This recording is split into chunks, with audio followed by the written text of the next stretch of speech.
नमस्कार, बहुत स्वागत आप सभी का आपके प्रोग्राम कहानी कुर्सी की में। मैं हूं सौरभ शर्मा, आपके साथ हर्षवर्धन त्रिपाठी जी, विजय त्रिवेदी जी, प्रोफेसर संगीत रागी जी, समीर चौगांवकर जी, चारों आपके मेहमान स्टूडियो में आ चुके हैं। और एक ऐसा विवाद छेड़ दिया है दिग्विजय सिंह ने जो खत्म होने का नाम नहीं ले रहा है और उससे कड़ी जुड़ती जा रही है। एक से दूसरा विवाद शुरू होता जा रहा है। दिग्विजय सिंह ने कह दिया था कि आरएसएस से संगठन की शक्ति के बारे में हमको सीखना चाहिए, राहुल जी को संगठन सृजन करना चाहिए। लेकिन दिक्कत है, राहुल जी किसी की सुनते नहीं। फिर आई सफाई पे सफाई, सफाई पे सफाई कि मुझ जैसा तो विरोधी कोई है नहीं आरएसएस का, मैं तो केवल संगठन की बात कर रहा था। खैर, अब ये सब कुछ हुआ, उसके बाद आरएसएस की तुलना अलकायदा से भी हो गई, गब्बर सिंह से भी हो गई।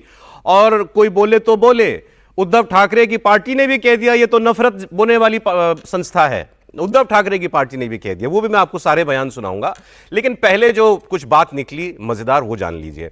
ये प्रकरण चल रहा है परसों से, बल्कि उससे 2-3 दिन पहले भी जो है एक ट्वीट 4-5 दिन पहले किया था दिग्विजय सिंह ने, फिर 19 तारीख को, फिर उसके बाद परसों उन्होंने ट्वीट किया जिसमें मोदी जी की, आडवाणी जी के चरणों में बैठे फोटो लगाई और कहा ये देखो ये संगठन की इनकी शक्ति है।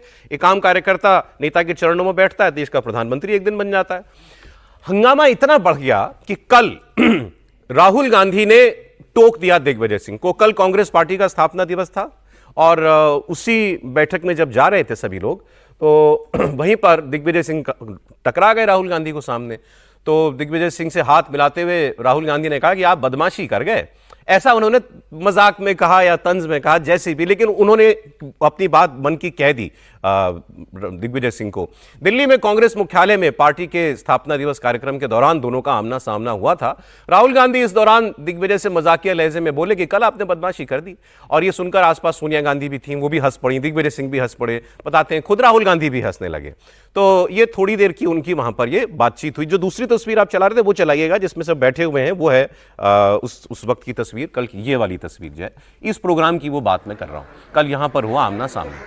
27 दिसंबर को सोशल मीडिया पर, एक्स पर एक पुरानी तस्वीर शेयर की थी दिग्विजय सिंह ने। आरएसएस और बीजेपी के संगठनात्मक ढांचे की तारीफ की थी, नरेंद्र मोदी और लालकृष्ण आडवाणी जिसमें दिखाई दे रहे थे। तो और उसके अलावा फिर उन्होंने पुराने ट्वीट में यह भी कह रखा था कि पार्टी को नए सिरे से खड़ा करने की जरूरत है। अब चलिए साहब, ये तो बात हुई, राहुल गांधी ने जो समझा उनको कह दिया, दिख गए। तो अब इसके बाद जो बयान आए, कांग्रेस के नेता दिग्विजय सिंह के पीछे पड़ गए।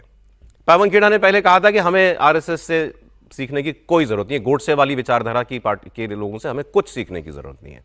अब एक के बाद एक और बयान आ रहे हैं। इसी सिलसिले में कांग्रेस के सांसद हैं मणिकम टेगोर, ये तो काफी आगे निकल गए। इन्होंने तो कहा कि ये नफरत फैलाने वाली विचारधारा है, ऐसे ही है जैसे अलकायदा है।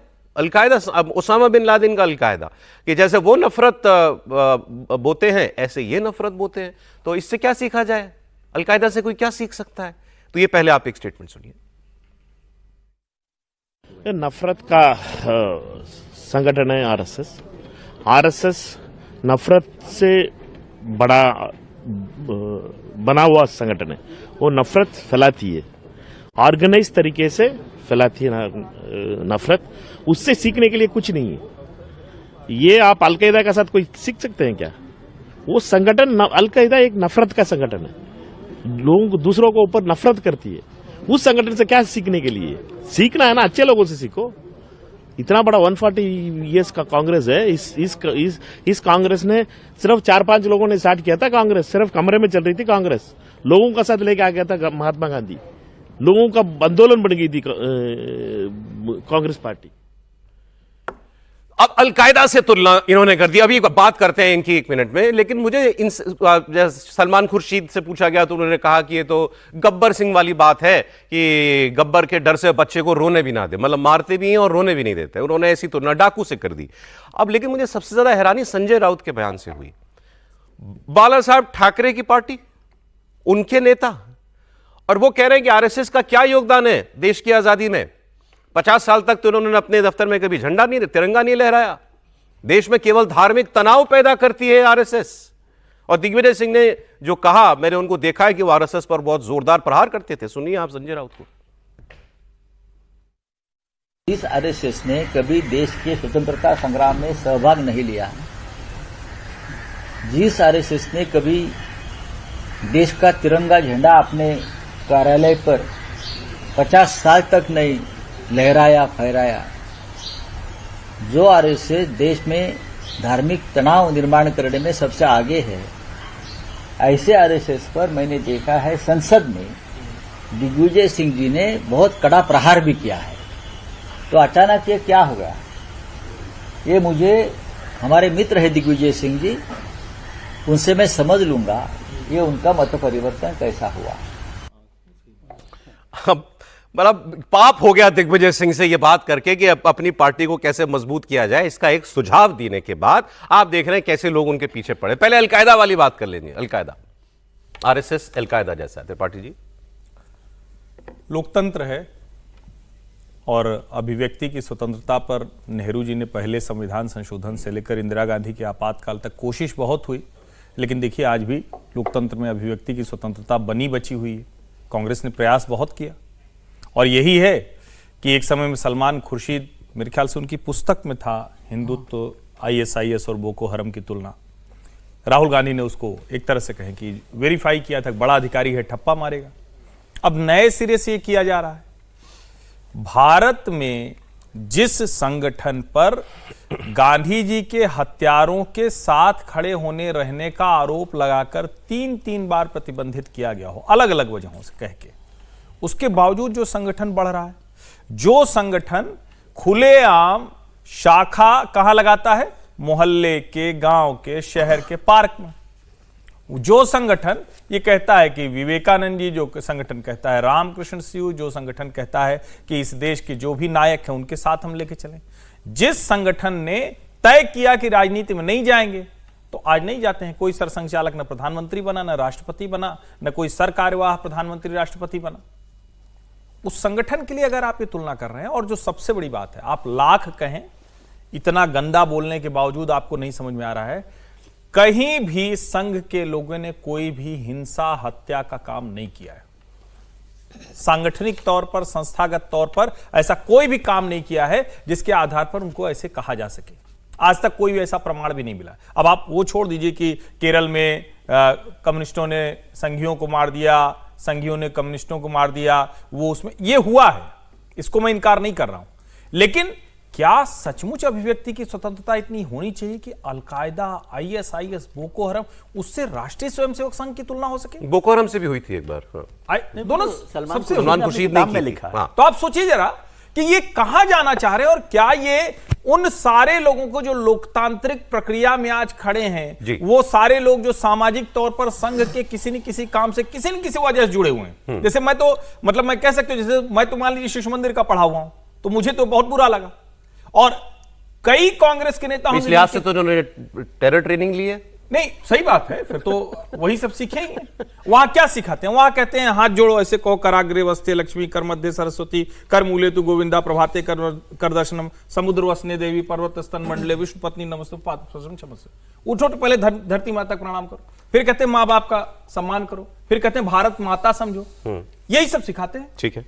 अब अगर उनको ये सब लग रहा है तो सचमुच क्या हम कहें, वो मतलब किस दिशा में जा रहे हैं ईश्वर जाने। अच्छा प्रोफेसर साहब, अब वैसे यहां पर देखें सब संघ के जानकार हैं, इसलिए ये चर्चा आज अच्छी है कि आपने तो 3-4 किताबें लिख डाली हैं, इन्होंने लिखी हुई है किताब संघ के ऊपर, ये तो खैर संघ प्रोफेसर साहब विचारक है। प्रोफेसर तो हाँ, मतलब नहीं, मैं प्रचार नहीं कर रहा हूँ, लेकिन मेरी एक पुस्तक ही है आरएसएस आपने भी लिखी हुई है, और उसका जिक्र मैं और विजय जी दोनों ने 1 घंटा विजय जी के साथ पोस्टकास्ट भी किया था।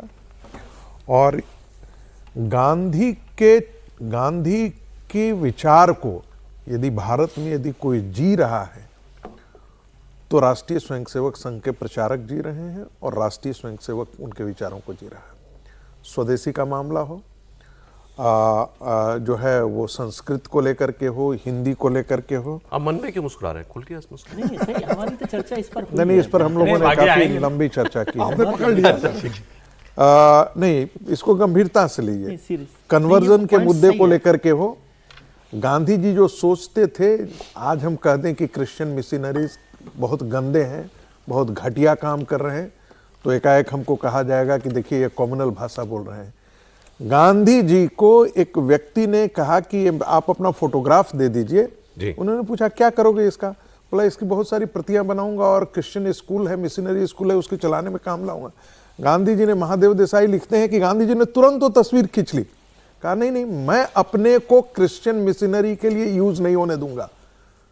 तो चाहे वो स्वदेशी का मुद्दा हो, चाहे काउ प्रोटेक्शन का मुद्दा हो, कई बार इस मंच से भी कहा है, गांधी ने कहा कि भाई सनातनी कौन है, जो उपवास करता है, टीका लगाता है, व्रत करता है, वो सनातनी नहीं है, गाय की रक्षा कर रहा है या नहीं, यही मेरी क्राइटेरिया है। गांधी के विचारों को आरएसएस जी रही है। मैं वही कह रहा हूं, जितने मुद्दे हैं वो एक।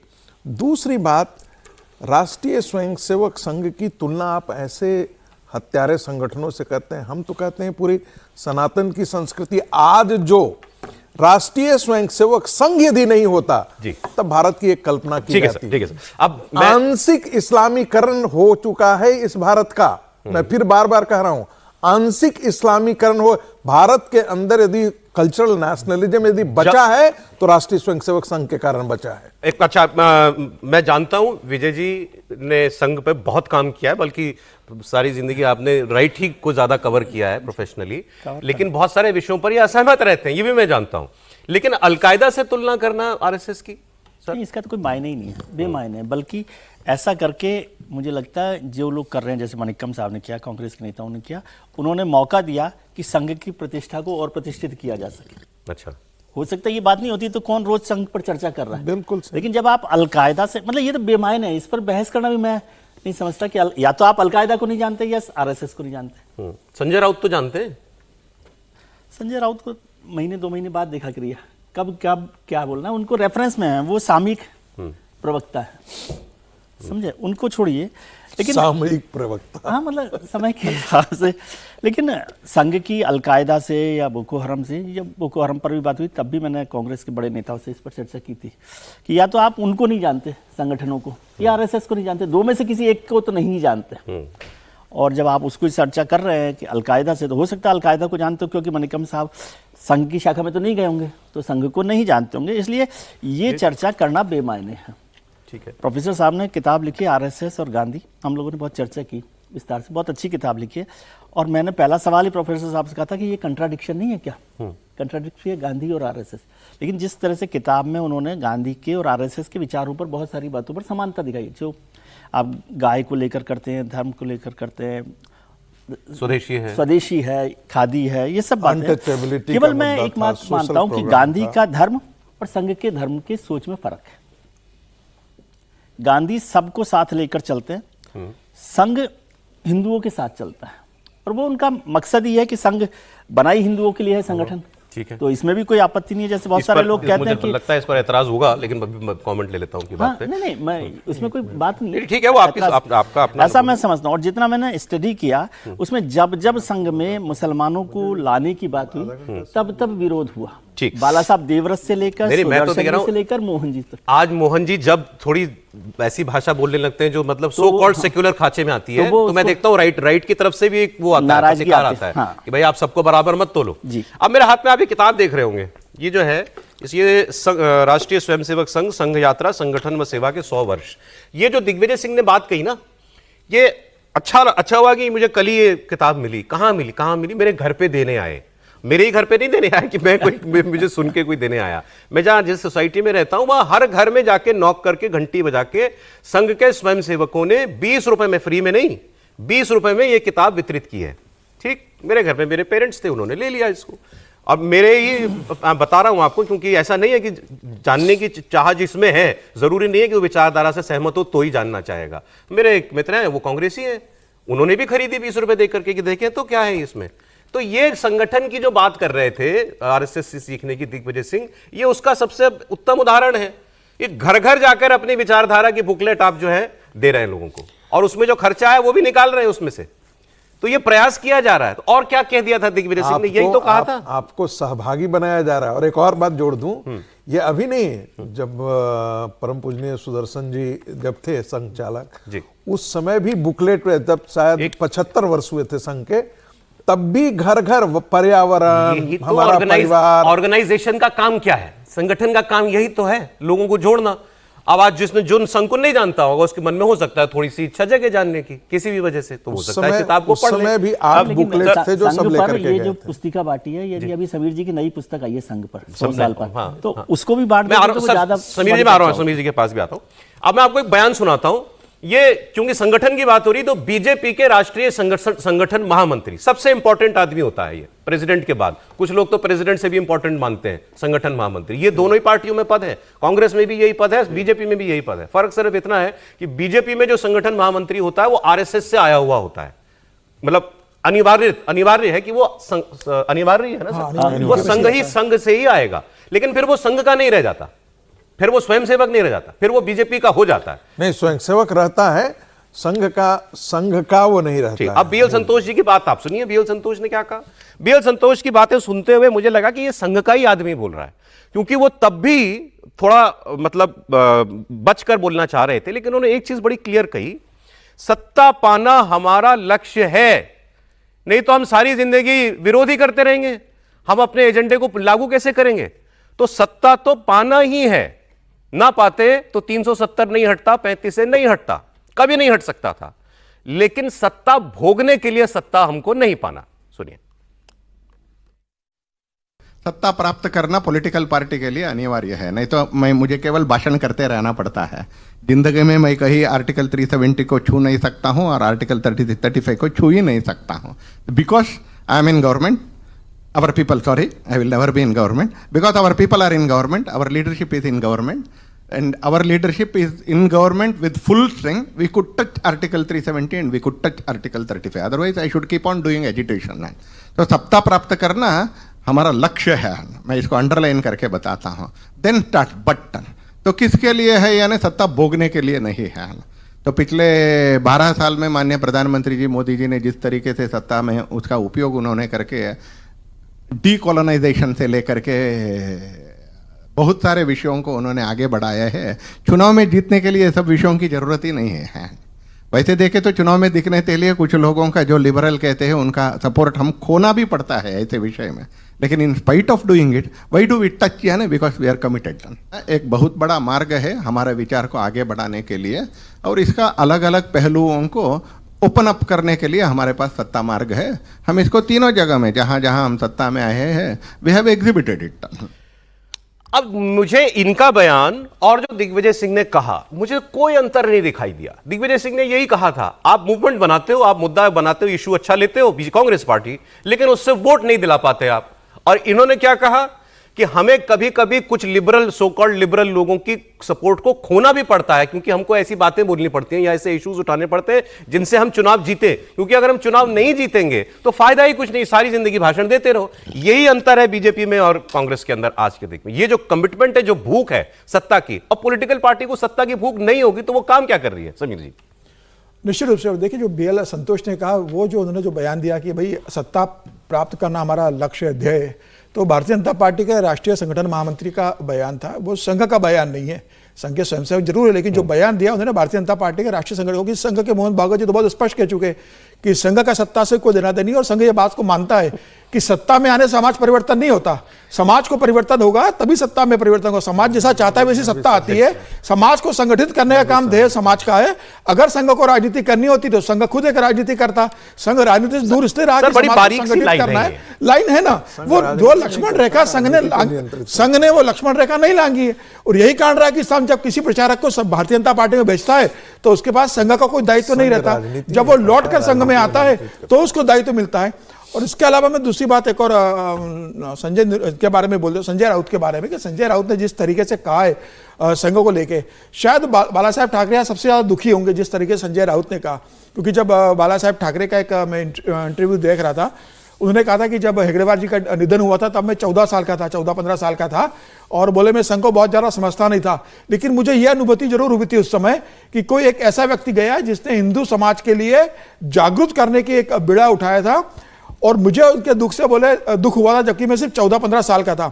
और उसके बाद फिर से बाला साहब, गुरु गोलवर्क जी रहे हो, बाला साहब देवरस रहे हो, रज्जू बराई रहे हो, सुदर्शन जी रहे हो, या मोहन भागवत जी, जब भी जो संचालक बना, बाला साहब ठाकरे ने हमेशा सब संघ के जो सरसंचालक रहे उन्हें बधाई दी और मिलने की कोशिश की। और बाला साहब ठाकरे ने जब शिवसेना की स्थापना की तो शाखा पद्धति जो शुरू की, शाखा प्रमुख, वो संघ से लिया हुआ था। आरएसएस वो शिवसेना भी बाला भी उन्होंने बिल्कुल, वो उसी आधार पर उन्होंने लिया हुआ था। तो आज और आज संजय राउत यहाँ पहुंच गए। उनको ऐसा नहीं बयान ये देना तो चाहिए। धार्मिक नफरत फैलाने वाली संस्था आरएसएस को संजय राउत बोल रहे हैं, बाला साहब की पार्टी।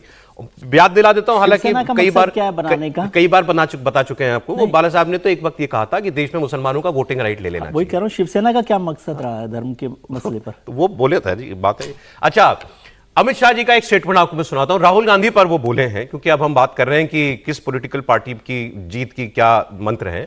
अहमदाबाद में थे और उन्होंने कहा, राहुल बाबा अभी थकना नहीं, हार से थकना नहीं, अभी आगे और हारना है।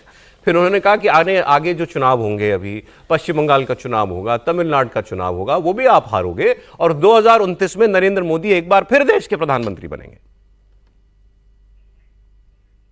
एंड राहुल बाबा अभी अजी तमे थाकी ना जाओ हारथी। બંગાળ અને તામિલનાડુમાં હારવાનું છે નક્કી કરી નાખ્યું। અને 2029માં પણ ફરીવાર મોદીજીના નેતૃત્વમાં ભારતીય જનતા પાર્ટીની સરકાર। એનું કારણ અમારી પાર્ટીના જે સિદ્ધાંતો, જેની સાથે जनता જોડાઈ, અમે રામ મંદિર બનાવીએ તમે વિરોધ કરો। लंबा बयान है। अमित शाह जी ने आगे ये कहा कि राहुल गांधी का प्रॉब्लम ये है कि वो टेक्निकल बातों पर हमको लगता है कि इससे मेरी राजनीति, एसआईआर पे बोल दो, ईवीएम पे बोल दो, इससे राजनीति नहीं होती। उन्होंने कहा हम डेवलपमेंट का काम करते हैं। फिर वो बता रहे थे समाज के काम ने राम मंदिर बनवा दिया। बोले ये काम है, जनता को ये देखती है तो हमको वोट देती है। राहुल गांधी इस बात को अभी समझ ही नहीं पा रहे। मैं आपको कांग्रेस से जुड़ी एक दो बातें और बता देता हूं। कई सीनियर जर्नलिस्ट जो कांग्रेस को अच्छे से जानते हैं और कांग्रेस के सीनियर नेता जिनसे बात करते हैं, वो लोग अब ये खुल के क्लेम कर रहे हैं कि कांग्रेस के अंदर एक सोच ये भी आई है, त्रिपाठी जी, क्योंकि हमने प्रियंका गांधी की कई चर्चा की, लेकिन एक नया एंगल मैंने सुना, मैं नाम नहीं लेता, बहुत सीनियर आदमी है जिन्होंने बोला। उन्होंने कहा कि कांग्रेस में ये एक किस्म की बेचैनी बहुत से नेताओं में आ गई है। हार रहे हो आप, जीत रहे नहीं हो, केंद्र में सत्ता में कब आओगे पता नहीं है, तो वो जो बेचैनी है कि हमारा क्या फ्यूचर है, तो बहुत से लोग ऐसे में उनके शब्द से साबोटाज भी करते हैं पार्टी को ही नुकसान पहुंचाना शुरू कर देते हैं, या बहुत से लोग छोड़ने के बारे में विचार करना शुरू कर देते हैं। बहुत से लोगों ने छोड़ी भी। ऐसे लोगों को ये आस दिखाना कि अच्छा राहुल जी में भरोसा कम हो रहा है तो अभी प्रियंका जी आएंगी, इसीलिए भी प्रियंका जी का नाम जो है आप आजकल जो है जोर शोर से सुन रहे हैं। तो ये चलेगा। हाँ, कि ये चलेगा भाई, don't lose hope. Tripathi ji नहीं, ये बिल्कुल है ये, और सच बात है ना भाई। जब हर कोई ये कहता है कि कांग्रेस की जो कांग्रेस आई है, जो इंदिरा जी ने बनाई थी, तो उसकी धुरी गांधी परिवार है, तो अगर धुरी ही नहीं रहेगी तो फिर क्या चलेगा? फिर तो कुछ चलेगा ही नहीं। अब धुरी कमजोर हो रही है तो उनको लगता है कि धुरी में कोई और है क्या। सोनिया जी रिटायर हो चुकी हैं, राहुल जी एक तरह से कहें कि हार का रिकॉर्ड बनाते जा रहे हैं, प्रियंका जी को आप कुछ भी कहें अभी उस जगह गुंजाइश है, तो उनको लगता है कि अगर ये आ जाएं तो एक बार नए सिरे से हम मोमेंटम क्रिएट कर सकते हैं। लेकिन मामला बहुत गंभीर है, और एक दिन पहले भी मैंने कहा था, ये मैंने बहुत पहले पढ़ के खोज के पढ़ा था कि जो बार बार कहा जाता है ना, ब्राह्मणवाद, पितृसत्तात्मक समाज, भारत में ये वो, जब हमने पढ़ा तो इटालियन जो सोसाइटी है वो इतनी ज्यादा पितृसत्तात्मक है कि आप उसकी कल्पना नहीं कर सकते हैं। वहां विरासत का इधर कुछ बदलाव तो नहीं, मैं जानता हूं, मैंने बहुत पहले पढ़ा था। वहां मतलब ये है कि बेटा जी, और सोनिया जी उससे उबर नहीं पा रही। तो दो मुश्किलें हैं इसमें। एक तो धुरी में अगर प्रियंका को फिट करना है तो पहला, क्या राहुल गांधी अब बैक सीट लेंगे या हटेंगे, जो बहुत मुश्किल दिखता है। दूसरा, सोनिया जी क्या इसको अपनी और तरफ से गो अहेड कहेंगी, वो लगभग असंभव दिखता है। तो प्रियंका करेंगी कैसे, और प्रियंका में जिनको उम्मीद दिख रही है वो लोग कैसे कांग्रेस में काम करेंगे, ये बड़ा सवाल है। मैं इस पर आगे हम लोग और बात करेंगे, क्योंकि लेकिन बंगाल की बात भी उठी है, तो अमित शाह ने भी कहा कि बंगाल भी हारोगे, तमिलनाडु भी हारोगे। आज बंगाल जा रहे हैं अमित जी, आज 3 दिन के दौरे पर बंगाल भी गए हैं। बिल्कुल ठीक आपने कहा। मैं इस पर आपको बीएल संतोष की बात एक बंगाल पे सुनाता हूं, और ये मुझे एक बड़ा गैर मामूली स्टेटमेंट लगा। एक ऑर्डिनरी स्टेटमेंट नहीं है कि कोई एक पार्टी का पदाधिकारी इस बात को कह रहा है। आप सुनिए, बंगाल बीजेपी आरएसएस को क्यों चाहिए, ये बीजेपी का संगठन महासचिव बता रहा है। Bengal is not a political battle for us, it is a civilizational battle for us. We look at it in the same way. To save India, we have to win Bengal. That will not be our 19th or 20th state. To save India from a big demographic challenge, we want to win Bengal and we will win it done. To save India we will win Bengal, और बड़े बड़े जोर से उन्होंने कहा we will win. जी बिल्कुल सही कहा। देखिए, बंगाल में जिस प्रकार की डेमोग्राफिक परिवर्तन हुआ है, डेमोग्राफिक चेंजेज हुआ है, आखिर बंगाल मुस्लिम और हिंदू के आधार पर ही बटा था, और जिस प्रकार से मुसलमानों की जनसंख्या वहाँ पर बढ़ी है, खास करके बांग्लादेशी मुसलमान जिस प्रकार से आकर के वहाँ पर बस गए। उन्होंने कहा डेमोग्राफी चेंज। बार बार मैं कहता हूँ, टीवी राजेश्वर की रिपोर्ट हम लोगों को भूलनी नहीं चाहिए, जो 1998 में आया था। उन्होंने उसी समय इंगित किया था कि किस समय कितना डेमोग्राफिक परिवर्तन हुआ। और वो तो राज्यपाल तो कांग्रेस पार्टी ने उनको नियुक्त किया था, वो तो भारतीय जनता पार्टी के राज्यपाल थे नहीं, वो IB के डायरेक्टर भी थे, उनको इसकी गंभीरता भी मालूम थी। तो जिस प्रकार से एक जिसे कहते हैं ना हार्मोनिक प्रोग्रेशन में मुसलमानों की जनसंख्या बढ़ी है, और जनसंख्या में बदलाव से 10 सेकंड दीजिए, जनसंख्या बदलाव से पूरा कल्चरल विमर्श बदल जाता है, पूरा राजनीतिक विमर्श बदल जाता है। कांग्रेस और संघ में और बीजेपी में क्या अंतर है? जीतने की भूख की बात हुई। मैंने आपको BL संतोष जो संगठन महासचिव हैं बीजेपी के, उनका स्टेटमेंट एक सुना है, जिसमें उन्होंने कहा कि बंगाल हमारे लिए कोई ऐसा नहीं है कि हम कोई गिनती कर रहे हैं कि हमने इतने राज्य जीत लिए तो एक और राज्य उसमें बंगाल हमको जीतना है। सिविलाइजेशनल बैटल है, भारत को बचाने के लिए जीतना है, डेमोग्राफी जो बदल रही है उसका इलाज करना है, और हम जीतेंगे। यह दावा उन्होंने बंगाल को लेकर किया। मेरे पास बहुत सारी खबरें बंगाल की मैं आपको देता हूं, लेकिन पहले कांग्रेस और बीजेपी के दोनों के राष्ट्रीय अध्यक्षों से जुड़ी एक खबर मैं आपको दे दूं। एक राष्ट्रीय कार्यकारी अध्यक्ष और एक राष्ट्रीय अध्यक्ष, खड़गे जी और नितिन नवीन जी। ये कोइंसिडेंस है क्या मैं नहीं जानता। बीजेपी के राष्ट्रीय कार्यकारी अध्यक्ष नितिन नवीन अब लोकसभा नेता, विपक्ष के नेता राहुल गांधी के पड़ोसी बनने वाले हैं। इंटरेस्टिंग बात है। नितिन नवीन को दिल्ली में मशहूर ल्यूटियन जोन में 9 सुनहरी बाग रोड पर सरकारी बंगला अलॉट कर दिया गया है। हर राष्ट्रीय पार्टी के अध्यक्ष के पास एक को बंगला दिल्ली में दिया जाता है। टाइप 8 कैटेगरी का बंगला होता है, सबसे बड़ा होता है सर ये, सबसे बड़ा। 9175 स्क्वायर फीट में फैला हुआ है, और इसमें सारी सुविधाएं वगैरह सब होंगी ही। यह है 9 नंबर, और 5 सुनहरी बाग रोड पर राहुल गांधी रहते हैं। केंद्रीय गृह मंत्री अमित शाह जी का आवास जो है वो 6 कृष्णा मेनन मार्ग में, वो भी इसी इलाके में से थोड़ी दूरी पर ही है। तो अब नितिन नवीन के पड़ोसी जो हैं वो कांग्रेस और बीजेपी दोनों पार्टियों के बड़े से बड़े नेता हो जाएंगे। तो सुनहरी बाग रोड जो है एक इंपॉर्टेंट एड्रेस दिल्ली में बन रहा है। मैं पहले नहीं इतना जानता था सर, वो बहुत महत्वपूर्ण है। अमित शाह जी भी वही रहे सुनहरी बाग में, अमित शाह जी भी रहे, उससे पहले किरण रिजिजू वहाँ पर रहते थे, और बहुत सारे लोग, क्योंकि वो सड़क जहाँ जुड़ती है वो और भी इम्पोर्टेंट है, जहाँ अमित शाह जी रह रहे कृष्णा मेनन मार्ग पर। कृष्णा, ये ऐसे लगने में दूर लग रहा है, ये कुल मिलाकर 500 मीटर है, और 500 मीटर इसलिए क्योंकि वो बंगले इतने बड़े बड़े, तो कुल मिला के 4 बंगले हैं जिसमें ये आ रहा है। और कृष्णा मेनन मार्ग का जो बंगला है वो अटल बिहारी वाजपेयी का बंगला होता था, जिसमें गृहमंत्री रहते हैं। हाँ, जिसमें गृहमंत्री रहते हैं। तो प्रधानमंत्री जब छोड़ दिया उन्होंने, तो उसके बाद वो कृष्णा मेनन मार्ग पर रहे। तो 500 मीटर के अंदर नितिन नवीन, राहुल गांधी और भारत की पूरी सत्ता शक्ति जो है वो वहां रह रही है, वो वहां पर आ जाएगी। इंटरेस्टिंग बात। और उससे 500 मीटर पर अभी का जो 7 कृष्णा ये लोक कल्याण मार्ग है वो भी वहीं है, मतलब प्रधानमंत्री आवास भी सामने दीजिए। तो मतलब नितिन नवीन जी को प्राइम से प्राइम जगह दी गई है, और इस राहुल गांधी जी को भी प्राइम से प्राइम जगह दी गई थी। लेकिन उस वक्त कितना हंगामा हुआ था जब उनका बंगला लिया गया था। जब सांसद ही चली गई थी तो बंगला भी चला गया था, सांसद ही मिल गई तो बंगला मिल गया। तो लेकिन जो बंगला दिया गया, तो आप बता रहे हैं कि वो भी बहुत बड़ी जगह पर बढ़िया बंगला मिला था। विपक्ष के नेता के तौर पर भी ना, तो कैबिनेट मिनिस्टर का दर्जा होता है। अब खड़गे साहब का इशू थोड़ा और कॉम्प्लिकेटेड है। खड़गे साहब काफी वक्त से अध्यक्ष हैं, और उनका राज्यसभा का कार्यकाल जून में खत्म हो रहा है। वो राज्यसभा में विपक्ष के नेता हैं, कर्नाटक से राज्यसभा सदस्य हैं, कर्नाटक उनका होम स्टेट है, कर्नाटक में सत्ता में भी है कांग्रेस पार्टी, तो वहां ज्यादा से ज्यादा राज्यसभा सीटें कांग्रेस पार्टी जीतेगी।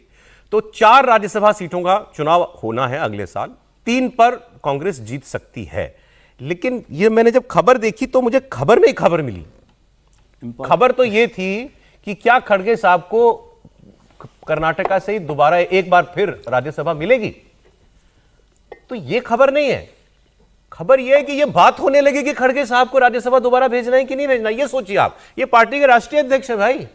अच्छा, मैं ऐसा कोई दावा नहीं कर रहा हूं कि कांग्रेस के किसी सोर्स ने खबर दी है, लेकिन यह खबर चल रही थी कि खड़गे साहब को राज्यसभा दोबारा मिलेगी या नहीं मिलेगी। इसका मतलब क्या हुआ फिर? मतलब नए सिरे से अध्यक्ष पर विचार होगा ना फिर? निश्चित रूप से विचार हो रहा है, और खबर यह भी चल रही है कि खड़गे साहब को शायद मध्य प्रदेश से राज्यसभा भेजा जाएगा। दिग्विजय सिंह का कार्यकाल खत्म हो रहा है, तो दिग्विजय सिंह को नहीं मिलेगा। हाँ, तो वहां से खड़गे साहब का नाम भेजा जाएगा, और खड़गे साहब को शायद मध्य प्रदेश से भेजा जाए, दिग्विजय सिंह को न भेज के। अब देखिए, मुझे लगता है कि खड़गे साहब बड़े नेता है, भले ही उम्र उनकी 82 ईयर्स की हो गई है, कांग्रेस की उनकी भूमिका है, दलित पृष्ठभूमि से आते हैं, वो अध्यक्ष रहे न रहे, एक दलित तो उनके साथ जुड़ा हुआ है, उनके बेटे कर्नाटका में मंत्री है। और मुझे लगता है कि जिस तरीके से कांग्रेस के अंदर एक व्यक्ति एक बार राज्यसभा पकड़ लेता है तो लंबे समय तक चलता ही रहता है।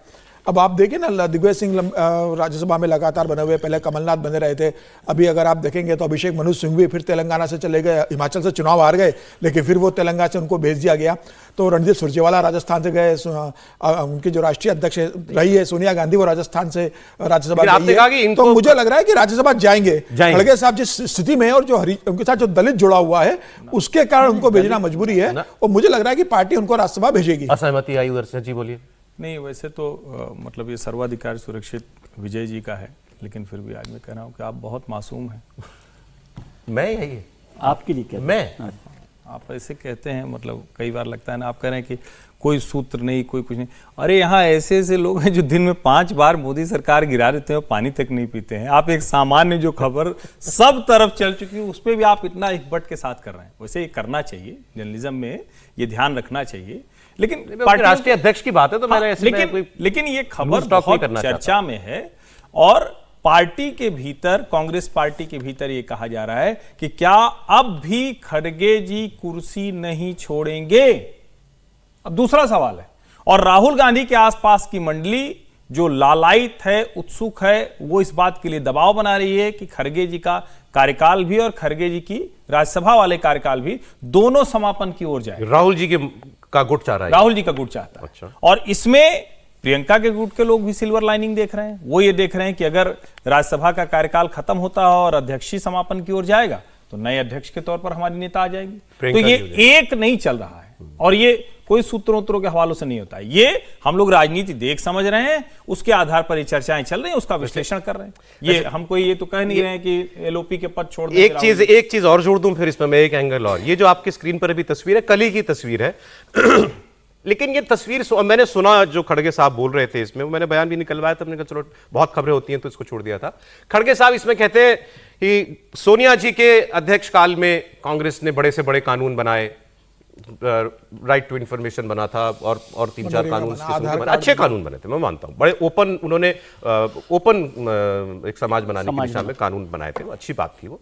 लेकिन वो क्रेडिट उन्होंने सोनिया जी को दिया, और फिर उन्होंने कहा कि उस वक्त प्रधानमंत्री मनमोहन सिंह थे और उस वक्त फिर उन्होंने ये काम कराए। वही काम, पहला क्रेडिट सोनिया जी को, फिर सच बोला, मनमोहन सिंह जी का नाम लिया, ये कहने सच बोला। लेकिन मुझे जो लगा, और ये भी बात फिर वही अगेन जो आपने कहा, कोई सोर्सेज नहीं, बट ये भी चर्चाएं हैं कि सोनिया जी सडनली थोड़ा और एक्टिव हो गई हैं, ये सेमी रिटायरमेंट में जा चुकी हैं। लेकिन जैसे अभी खबर आई कि पिछले दिनों सोनिया जी के घर पे मीटिंग हुई जिसमें प्रियंका जी के रोल को लेकर के बातें हुई, तो वहां भी उनका एक एक्टिव रोल था। फिर अब दिखने लगा है कि सोनिया गांधी को भी शायद ये एहसास हो रहा है पार्टी को संभालना पड़ेगा, नहीं तो मामला जो है कहीं का कहीं चला जाएगा। तो क्या सोनिया गांधी भी कुछ एक्टिव रोल में आपको दोबारा लौटती दिखती है? मुझे नहीं लगता है कि सोनिया गांधी दोबारा एक्टिव रोल में आएंगी। इतनी ही उनकी भूमिका है कि जैसे परिवार के अंदर यदि टसल चल रहा हो तो उसमें एक कोऑर्डिनेशन की भूमिका निर्वाह करना, या एक निर्णायक अपनी बात रख देना कि भाई इनका दायित्व ये होगा, इनका दायित्व वो होगा, बस इतनी ही भूमिका में रहेंगी। या क्राइसिस मैनेजमेंट जिसको हम कहते हैं पार्टी के अंदर, कभी कभी क्राइसिस मैनेजमेंट होता है। तो चूंकि सोनिया जी की धमक है, जो जिसने भी कहा हो आपको, जिसने भी ये सूचना दी हो, बात तो उन्होंने सही, खड़गे जी ने सही कहा कि कार्यकाल किसका था, कार्यकाल तो सोनिया जी का ही था। मनमोहन सिंह जो है जो खड़ाओं की तरह जो है, तब तक जब तक राहुल गांधी बड़े होकर के बैरम खां जैसे अकबर बड़ा जब तक नहीं हुआ तब तक सारी चीजें स्टार्क था। जिस तरीके से उन्होंने ना पहले सोनिया जी को सारा क्रेडिट दिया, और फिर जैसे पासिंग में बोला कि मनमोहन सिंह जी उस वक्त प्रधानमंत्री थे। बात तो सब, जो चीजें सब कोई जानता है, देश का हर व्यक्ति जानता है कि भाई सत्ता का केंद्र क्या था, तो 10 जनपद था। फाइलें कहां जाती थी तो 10 जनपद होकर के निकलती थी। निर्णय कौन करता था तो 10 जनपद करता था। इसी बात को खड़गे साहब ने स्पष्ट। अब कांग्रेस में काफी कुछ चल रहा है, मंथन देखते हैं कि क्या होता है। एक लाइन बोल। 42nd अमेंडमेंट में सेकुलर सोशल घुमाया, तब संविधान की आत्मा पर चाकू मारा, फिर एनएसी बनाकर अनकॉन्स्टिट्यूशनल बॉडी बनाकर सोनिया जी को प्रधानमंत्री के ऊपर बैठा दिया असंवैधानिक रूप से, तब संविधान की आत्मा पर चाकू। पश्चिम बंगाल की बात हमको करनी थी, वो मैं आपको 2-3 बयान सुनाता हूं मैं। वहां पर ये बाबरी कंट्रोवर्सी चल रही है, टीएमसी से भागे हुए हुमायूं कबीर अब तो अलग पार्टी बना ली उन्होंने। वहां पर उन्होंने कहा मैं बाबरी मस्जिद बनाऊंगा। तो पहले आप ये सुनिए कि जो बात इन्होंने, जो डेमोग्राफी की बात बीएल संतोष ने कही, जो बात इन्होंने कही कि ये तो बीएल संतोष ने कहा देश बचाने के लिए बंगाल जीतना है। आप केवल भाषा और शब्द जो इस्तेमाल किए हैं हुमायूं कबीर ने बाबरी मस्जिद को लेकर के, वो सुनिए आप। सुप्रीम कोर्ट ने जो जजमेंट दिया, वो जजमेंट में कोई भारत का कोई जमीन में बाबरी मस्जिद नहीं होगा ये तो नहीं बताया। वो बाबरी मस्जिद दूसरा कोई जगह में बनाने के लिए वो तो 5 एकड़ जमीन भी दिया, लेकिन वहाँ ज़्यादा आबादी है ही नहीं मुसलमान, इसीलिए वो बन पाए नहीं। तो मैं मुर्शिदाबाद में बंगाल में तो 37% मुस्लिम आबादी है, तो 72% आबादी है मेरा मुर्शिदाबाद डिस्ट्रिक्ट में।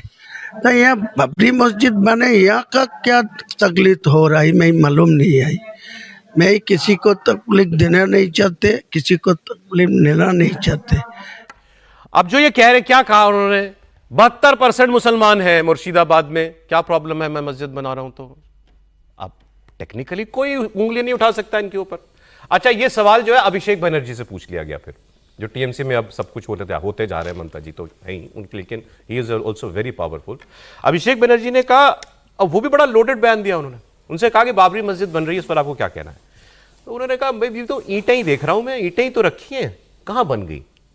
जब बनने लगेगी तब आप पूछिएगा, अभी तो वहां केवल ईंटें पड़ी हैं। सुने भाई, अनाउंसमेंट के बेसिस पे आप कैसे बोल दिया बन रहा है? बनना शुरू हो तब पूछिएगा।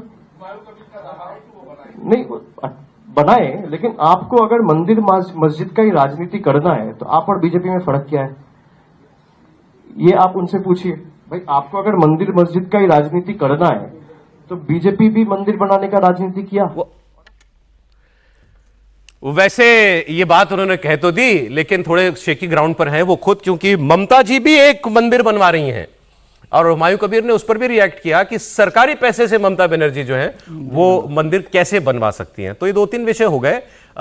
ममता जी को मंदिर बनाना सूझा, अभिषेक बनर्जी कह रहे हैं मस्जिद बनना शुरू नहीं हुआ, जैसे उनको ये कुछ इनाम है कि मंदिर ये मस्जिद जो है बन नहीं पाएगी कभी, ऐसा लगा उनकी बातों से। और हुमायूं कबीर को इस बात का गौरव है कि मैं जिस जगह रहता हूं वहां 72% मुसलमान है। विजय जी, देखिए हुमायूं कबीर ने जो बात कही कि भाई सुप्रीम कोर्ट के फैसले में तो नहीं कहा गया कि नहीं बननी है, तो वो ठीक बात है। अभिषेक बनर्जी को एक जवाब पहले उन्होंने दिया था हुमायूं कबीर ने, शायद वो स्टेटमेंट आपने नहीं देखा। जब हुमायूं कबीर ने काम शुरू कर रहे थे और वो टीएमसी में थे, तो अभिषेक बनर्जी ने एक सभा में, पब्लिक में कहा कि अरे भाई ये सब करना है तो अलग पार्टी बना लीजिए और हमारे को हराइए। अच्छा, तब उन्होंने अलग पार्टी तो बना ली हुमायूं कबीर ने, एक काम तो हो गया। अब ये दूसरा स्टेटमेंट है, तो इसके साथ अभिषेक जी ने जो बोला है उसमें उनको ये भी कहना चाहिए था कि सरकार तो ममता बनर्जी की है, सरकार का क्या रुख है? आज भी सरकार है, मतलब चुनाव के बाद नहीं, आज सरकार है। तो क्या हुमायूं कबीर अगर वहां पर मस्जिद बनाते हैं तो ये सरकार उसको रोक रही है कि नहीं रोक रही है? मैं ये नहीं कह रहा कि उन्हें रोकना है कि नहीं रोकना है। अभिषेक बनर्जी का भी तो कोई स्टैंड होगा ना, सरकार का मतलब टीएमसी सरकार का क्या स्टैंड है? क्या वो रोकना चाहते हैं? उनकी बातों से तो ऐसा लगा जैसे उन्होंने कहा अभी बनना कहां शुरू हुई है, जब बनना शुरू होगी तब पूछना। नहीं तो ये और कैसे शुरू होती है बनना? मतलब शिलान्यास उन्होंने कर लिया, काम अपना शुरू कर रहे हैं, वो तो पूरी बन जाएगी, फिर आप कहेंगे नहीं नहीं अभी तो ये पहली मंजिल बनी है, दूसरी अभी नमाज नहीं पढ़ी गई, अभी नमाज नहीं, और नमाज वहां पे पढ़ी जा रही है। मैं उस पर आपत्ति नहीं कर रहा, मैं तो ये कह रहा हूं कि आपका क्या स्टैंड है ये भी तो उनको क्लियर करना चाहिए, ये बात है। एक संतोष साहब पर मैं एक बात कहना चाहता हूँ कि वो जो उन्होंने बात की बहुत महत्वपूर्ण बात है कि सिविलाइजेशन वॉर है, ये सिविलाइजेशनल वॉर है, वो तो ठीक बात है, लेकिन बांग्ला की जो सिविलाइजेशन है, क्या वो बांग्ला जो भाषी लोग हैं या बंगाल के जो लोग हैं वो उनकी विचारधारा से कनेक्ट हो रहे हैं कि नहीं हो रहे? और अभी ये बात तो उन्हें तमिलनाडु में जाकर भी कहनी है और उसके बाद केरल में भी जाकर कहनी है। सारी सिविलाइजेशनल लड़ाई है, सारी सिविलाइजेशनल लड़ाई है आरएसएस के लिए। वो आप समझ रहे हैं वो किस सेंस में सिविलाइजेशनल कहां होने, वो केरल में भी ऐसी है, तीनों जगह पर मैं बता रहा हूं आपको। यदि बीएल संतोष तमिलनाडु जाएंगे तब भी यही बात कहेंगे, केरल जाएंगे तब भी यही बात कहेंगे। केरल मान लेता हूं, तमिलनाडु में क्यों कहेंगे? तमिलनाडु में तो इससे ज्यादा जोर से लड़ेंगे। इसको समझिए ना, जो बीएल संतोष कर रहे हैं बिल्कुल दुरुस्त बात कर रहे हैं। भारत की संस्कृति सभ्यता पर अगर आक्रांता सभ्यता संस्कृति हावी हो रही है, उसकी वजह से देश का पूरा चरित्र बदल रहा है, जो हमारा सांस्कृतिक सामाजिक जो ढांचा है वो टूट रहा है, तो और सभ्यता की लड़ाई क्या होती है? नहीं, मैं दुरुस्त की बात ही नहीं कर रहा। हाँ, नहीं, मैं उन पर वो सवाल थोड़ी कर रहा हूं, उसी को एक्सप्लेन कर रहा हूं जो बीएल संतोष कह रहे हैं। वो ये कह रहे हैं कि जो हिंदू सिविलाइजेशन जिसको हम कहते हैं ना, हमारी हजारों वर्षों की सभ्यता है, तो कौन सी सभ्यता है? और ये जो डेमोग्राफिक चेंज के जरिए उस सभ्यता को बदलने की कोशिश हो रही है, तो उसी के खिलाफ वो लड़ रहे हैं। तो मुझे लगता है कि बीएल संतोष जी जो कह रहे हैं वो बहुत क्लैरिटी है, जो संघ कहता है, जो भाजपा कहती है, जो इस देश का एक बड़ा वर्ग सोचता है कि हमारी संस्कृति सभ्यता पर हमला करने वाले कैसे उनको एक तरह से कहे कि उनको कैसे हम मान लें कि वो इस संस्कृति के वाहक। अच्छा, मैं आप क्योंकि बात हो रही है तो ये बात हाँ यहीं पर करना जरूरी है। आपने भी, आपके फोन पर शायद ये वीडियो आया हो, तुमने कहा दिखा देते हैं। वीडियो आज का नहीं, थोड़ा पुराना है, लेकिन चला जब घूमा तो फिर बात तो बड़ी खतरनाक कही गई थी। एक मौलाना है, मुफ्ती शमाइल नदवी, इन्होंने एक बयान दिया था अपने किसी प्रोग्राम में। इन्होंने कहा था कि शरीयत और संविधान पहले कौन? तो इन्होंने कहा कि तुम मुसलमानों, तुम्हारा प्रॉब्लम ही ये है कि तुमने ये कुफ्र की बातें की कि हमारा देश पहले आता है, धर्म बाद में आता है। ये कुफ्र है कि ऐसा हो ही नहीं सकता, और ये ऐसी बातें करते हो तभी तुम्हारे ये हाल है। धर्म हमेशा आगे, देश बाद में। सुनिए। अगर हम चाहते हैं कि हमारे मौजूदा हालात सही हो जाएं, तो हालात का हल किसी सियासी पार्टी के पास नहीं है। हालात का हल इताअत दीन में है, हालात का हल इकामत दीन में है, हालात का हल इत्तिबाए सुन्नत नबवी में है। याद रखें, इस मुल्क में हमारा अप्रोच गलत रहा, हमने गलत अप्रोच इख्तियार किया। हम ये कहते फिरते रहे कि हमारा वतन हमारे दीन से ज्यादा मुकद्दस है। हमने ये एतराफ किया कि सेक्युलर निजाम हमारे निजाम से ज्यादा मुकद्दस है। हम कुफरिया अल्फाज कहते रहे, हम ऐसे अल्फाज और ऐसे जुमले अपनी जुबान से निकालते रहे कि फुला दरबार से जो फैसला हो जाएगा हम खामोशी से तस्लीम कर लेंगे। क्या फुला दरबार अगर शरीयत के खिलाफ हुक्म दे, क्या तुम तस्लीम करोगे? भाई यही तो बुनियादी सवाल है। और झगड़ा क्या है? यही है। झगड़ा ना कहिए, विवाद कहिए, यही है। धर्म बड़ा या देश, धर्म पहले या देश। मुफ्ती साहब ने खुल के कह दी बात। सर, बंटवारा हो गया तब भी हिंदुओं को समझ में नहीं आया कि उनके लिए देश बड़ा है या धर्म।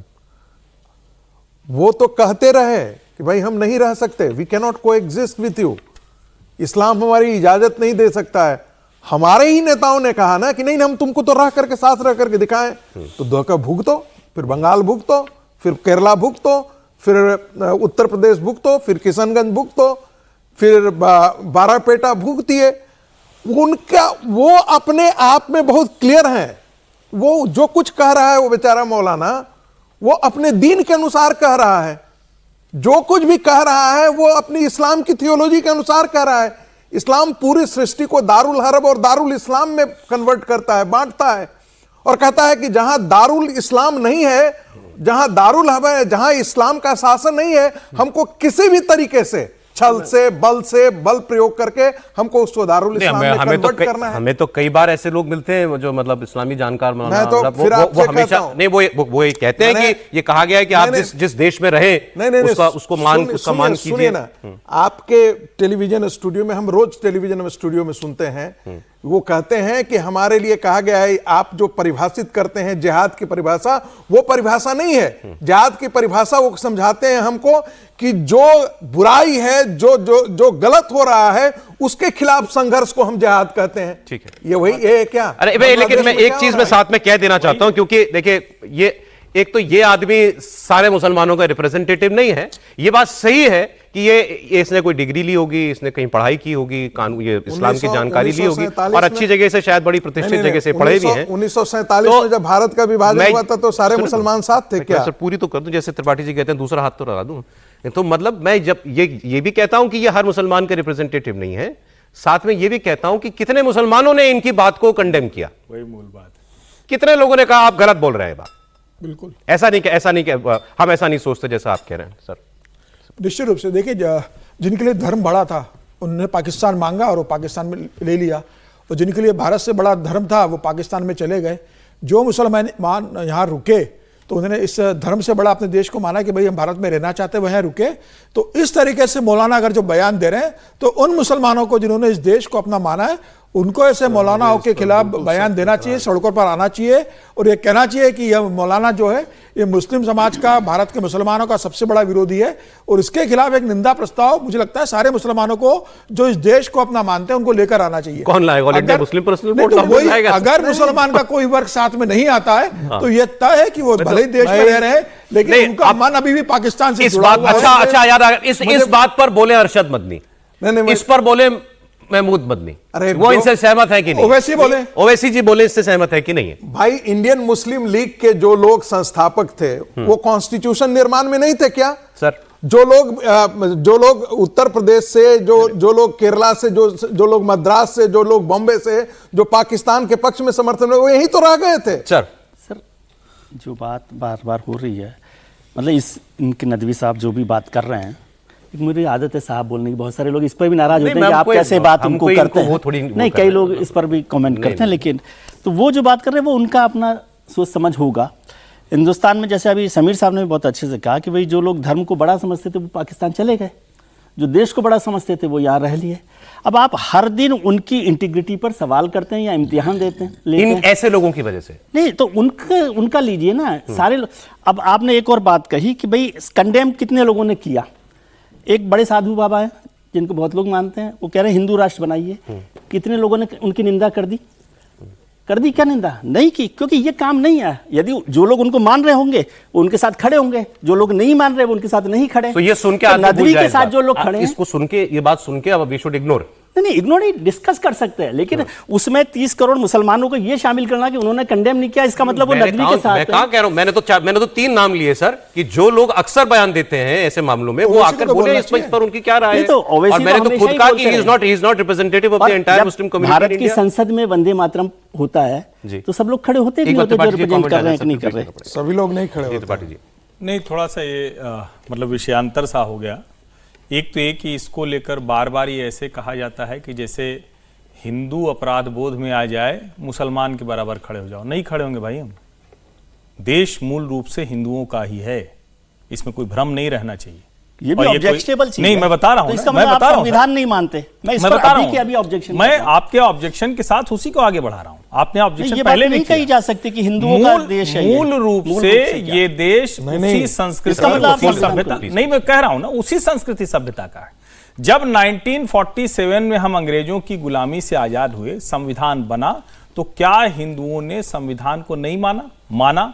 आज भी अगर आप ये कह रहे हैं कि बाबा बागेश्वर कह रहे हैं कि वो हिंदू राष्ट्र के लिए कह रहे हैं, तो क्या वो कह रहे हैं कि इस देश के मुसलमानों को बाहर निकाल देना या नहीं करना है? क्या वो कह रहे हैं कि किसी के ऊपर कोई चीज थोप देंगे? और जिस हिंदू होने में, मैं बार बार ये कहता हूं, फिर से दोहरा दे रहा हूं, शैव वैष्णव द्वैत अद्वैत निराकार साकार ब्रह्म शाक्त शक्ति सब शामिल हैं, उसको आप इस्लाम से कैसे तुलना खड़ा कैसे कर सकते हैं बराबर?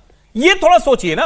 और ये जो मौलाना कह रहे हैं, ये मौलाना तो जाकिर नाइक बन जाना चाहते हैं। चलिए, कल हमने आपको खबर बताई थी कैसे ये चर्चा चल रही है कि आसिम मुनीर जो है पाकिस्तान का chief of defence forces, field marshal, जो ना कहें, आर्मी चीफ, उसके मन में कोई डर बैठ गया है। वहीं के पत्रकार और नेता और दूसरे लोग बता रहे हैं कि वो हर वक्त बुलेट प्रूफ वेस्ट पहने रहता है और बुलेट प्रूफ ग्लास के पीछे से, अपने ही मुख्यालय के अंदर बुलेट प्रूफ ग्लास के पीछे रह करके संबोधन करता है जब सामने और जनरलों को वगैरह से बात करनी होती है। तो ये तस्वीरें भी आई। अब बात बढ़ गई थोड़ी और आगे।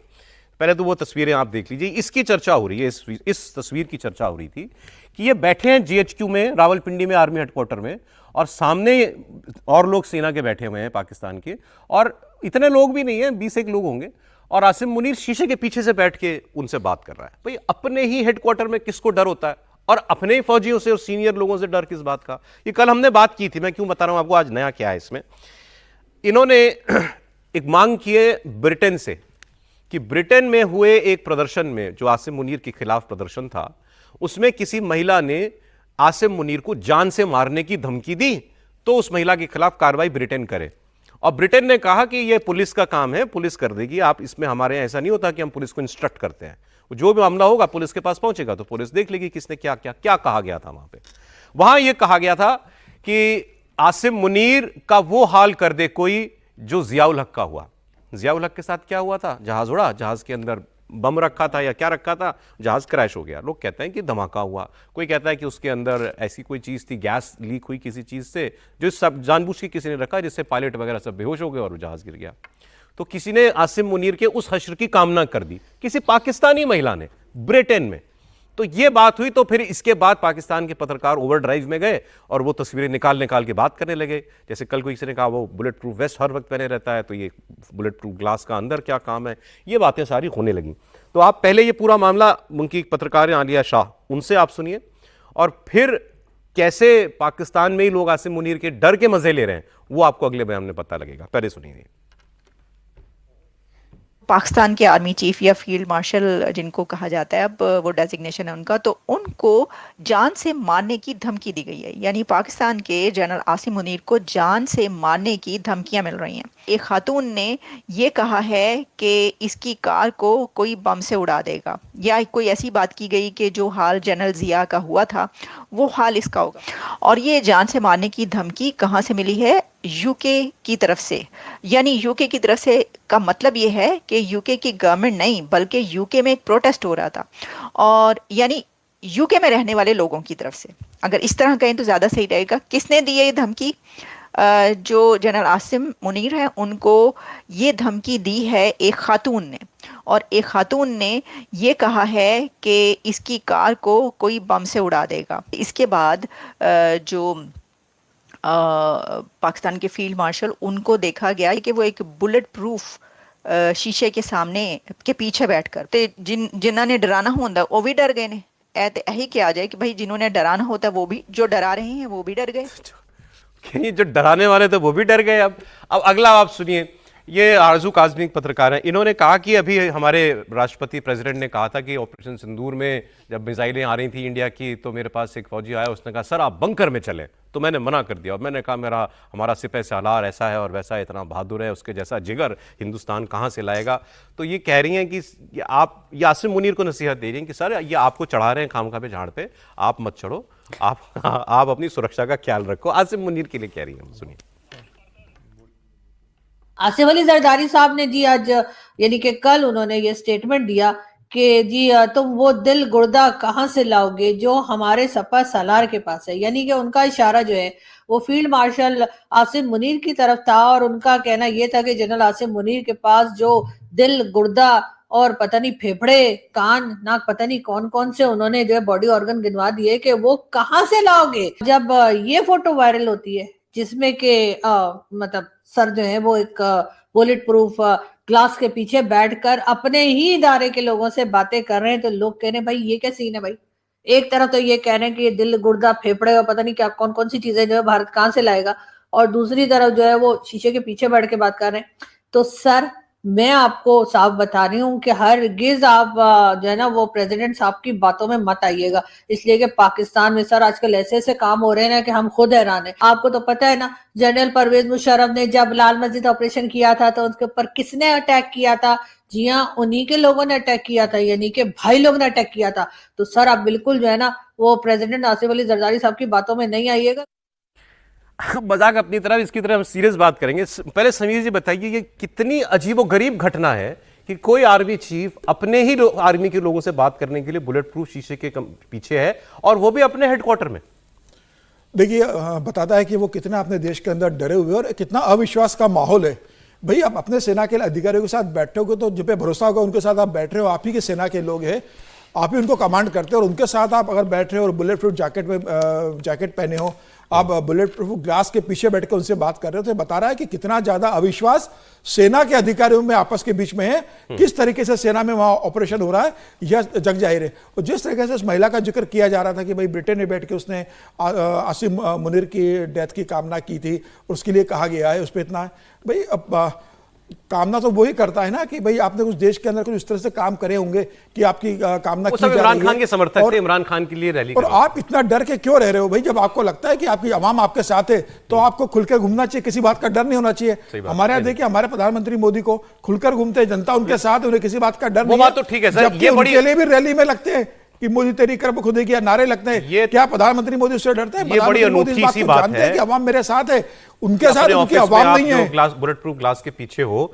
लेकिन अब सीरियस अगर बात करें तो पाकिस्तान में ही नहीं, ये पूरे साउथ एशिया, क्यों पूरी दुनिया के अंदर पॉलिटिकल असैसिनेशंस होते रहे हैं, हो रहे हैं।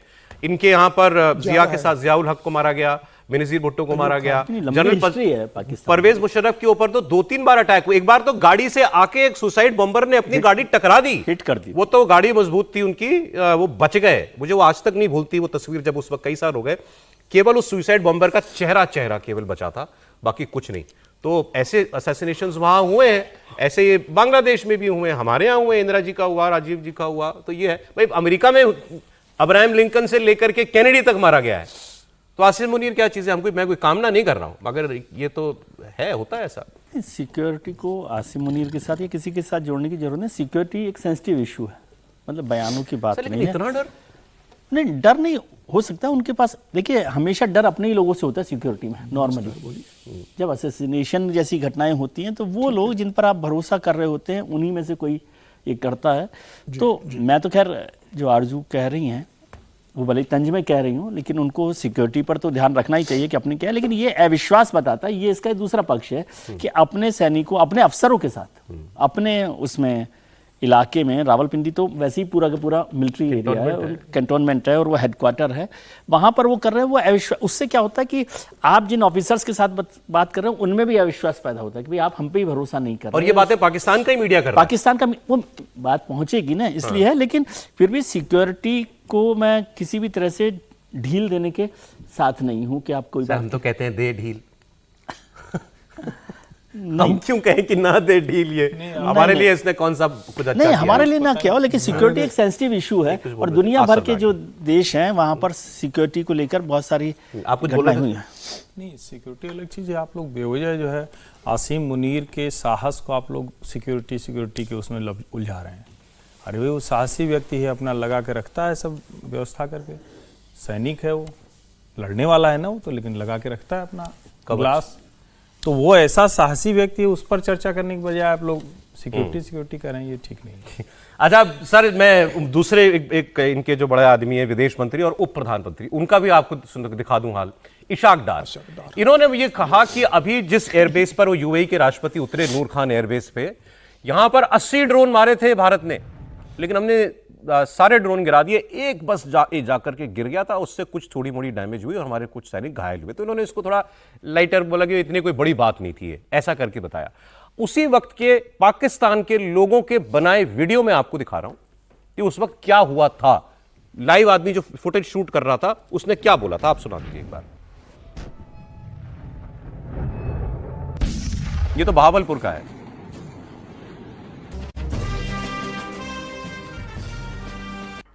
भाईजान नूर खान बेस में आके गिरा है, ये अटैक हुआ है नूर खान बेस पे, बिल्कुल घर के सामने। अभी एक जहाज गुजरा है और ये नूर खान बेस के ऊपर अटैक हुआ है। भाईजान नूर खान बेस में आके गिरा है, ये अटैक हुआ है नूर खान बेस पे, बिल्कुल घर के सामने। अभी एक जहाज गुजरा है और ये नूर खान बेस के ऊपर अटैक हुआ है। आज का बयान और इशाक डार का ये 6 महीने पुराना बयान ऑपरेशन सिंदूर के टाइम एक टीवी डिबेट में जो इन्होंने क्या कहा था, वो दोनों बातों को आप सुनिए तो क्या सच है और क्या नहीं। पता तो सबको होता है, लेकिन कभी सच कहने की हिम्मत होती है, कभी नहीं होती। आज का बयान और पुराना बयान सुना दीजिए जरा। नूर खान बेस के ऊपर उस रात को 2:30-3 बजे के करीब फिर अटैक कर दिया। हमारा ये प्लान था कि सुबह फजर के करीब 4 बजे शुरू होगा, को 7:45 तक ये खत्म होगा।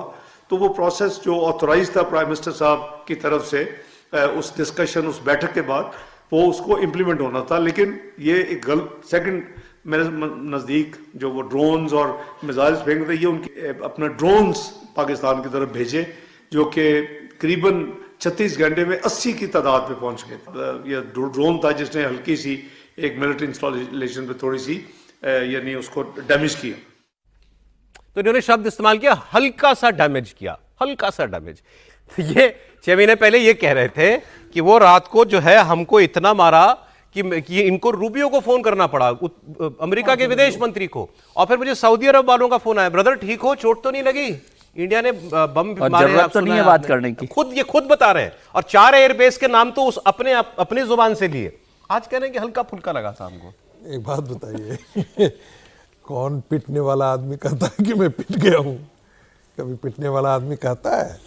और पाकिस्तान तो 1947-48 वाला भी जंग जीता है, 65 भी जीता है, 71 भी जीता है, सारे अपनी जनता को ये हमेशा वो कम्युनिकेट करना यही चाहते हैं कि भारत के साथ जो जंग हुआ है हम उसमें बहुत उन पर भारी पड़े हैं। और यहाँ भी चूंकि पूरी दुनिया आज तो जमाना है, सैटेलाइट इमेजिंग है, सबने देखा है, पूरी दुनिया देखी है कि क्या ऑपरेशन सिंदूर ने क्या क्या कहर ढाया है नूर खान बेस पर। और अमेरिका का एतराज ही यदि आप देखेंगे कि अमेरिका का जो रुख बदला है भारत के प्रति वो ऑपरेशन सिंदूर के बाद बदला है। नहीं तो अमेरिका के उससे पहले तो ट्रंप तो गुडी गुडी ही थे, और जब तक नूर खान बेस को हम लोगों ने हिट नहीं किया था तब तक तो मार्को रूबियो यही कर रहे थे। नहीं, तब तक तो मार्को रूबियो यही कह रहे थे कि भाई इसको हमको इसमें कोई लेना देना नहीं है। चूंकि अमेरिका का भी वहां पर एसेट था, अमेरिका भी इसका निगरानी कर रहा था, और जैसे वही है ना कि तुमको पता है कि हम यहां पर हैं, इसके बावजूद भी तुमने कुट दिया। तो ये सिर्फ पाकिस्तान की पिटाई नहीं हुई थी, वो अमेरिका की जो ईगो है ना उसको भी हिट किया था इंडिया ने। और ये तो तुमको जानते हुए भी हमको पता है कि तुम वहां हो, इसके बावजूद मारे। जो बात आप कह रहे हैं कि वहां अमेरिकी एसेट थे, तो बाद में कई CIA के अफसरों ने इंटरव्यू दिए, उसमें उन्होंने कहा कि वो न्यूक्लियर आर्सेनल्स जो है वो अमेरिका की हिफाजत में रहते हैं, या इनके किसी आदमी ने कहा था कि वहां पर अमेरिका के लोग रहते हैं नूर खान एयरबेस पर, और वो हमारी भी नहीं सुनते, मतलब पाकिस्तानी फौज की भी नहीं सुनते वो। तो ये तो बातें हुई थी तब आगे, लेकिन परेशानियां एक नहीं है ना, पाकिस्तान की तो कई हैं। अब देखिए खैबर पख्तूनख्वा में तहरीके तालिबान पाकिस्तान ने कैसा हमला किया इनके ऊपर। आप ये कोई छोटा मोटी बात नहीं है कि ये कितने बुरे फंसे हुए हैं। ये 12 जिला है वहां पे, 6 PTT ने पाकिस्तान के 6 सैनिक मार गिराए हैं। एक हफ्ते में तहरीके तालिबान ने 17 जगहों पर पाकिस्तानी सेनाओं के काफिले को टारगेट किया, जिसमें अब तक 39 पाकिस्तानी जवान मारे जा चुके हैं। और कैसा हमला करते हैं जरा आप सुन लें एक बार गोलियों की आवाज।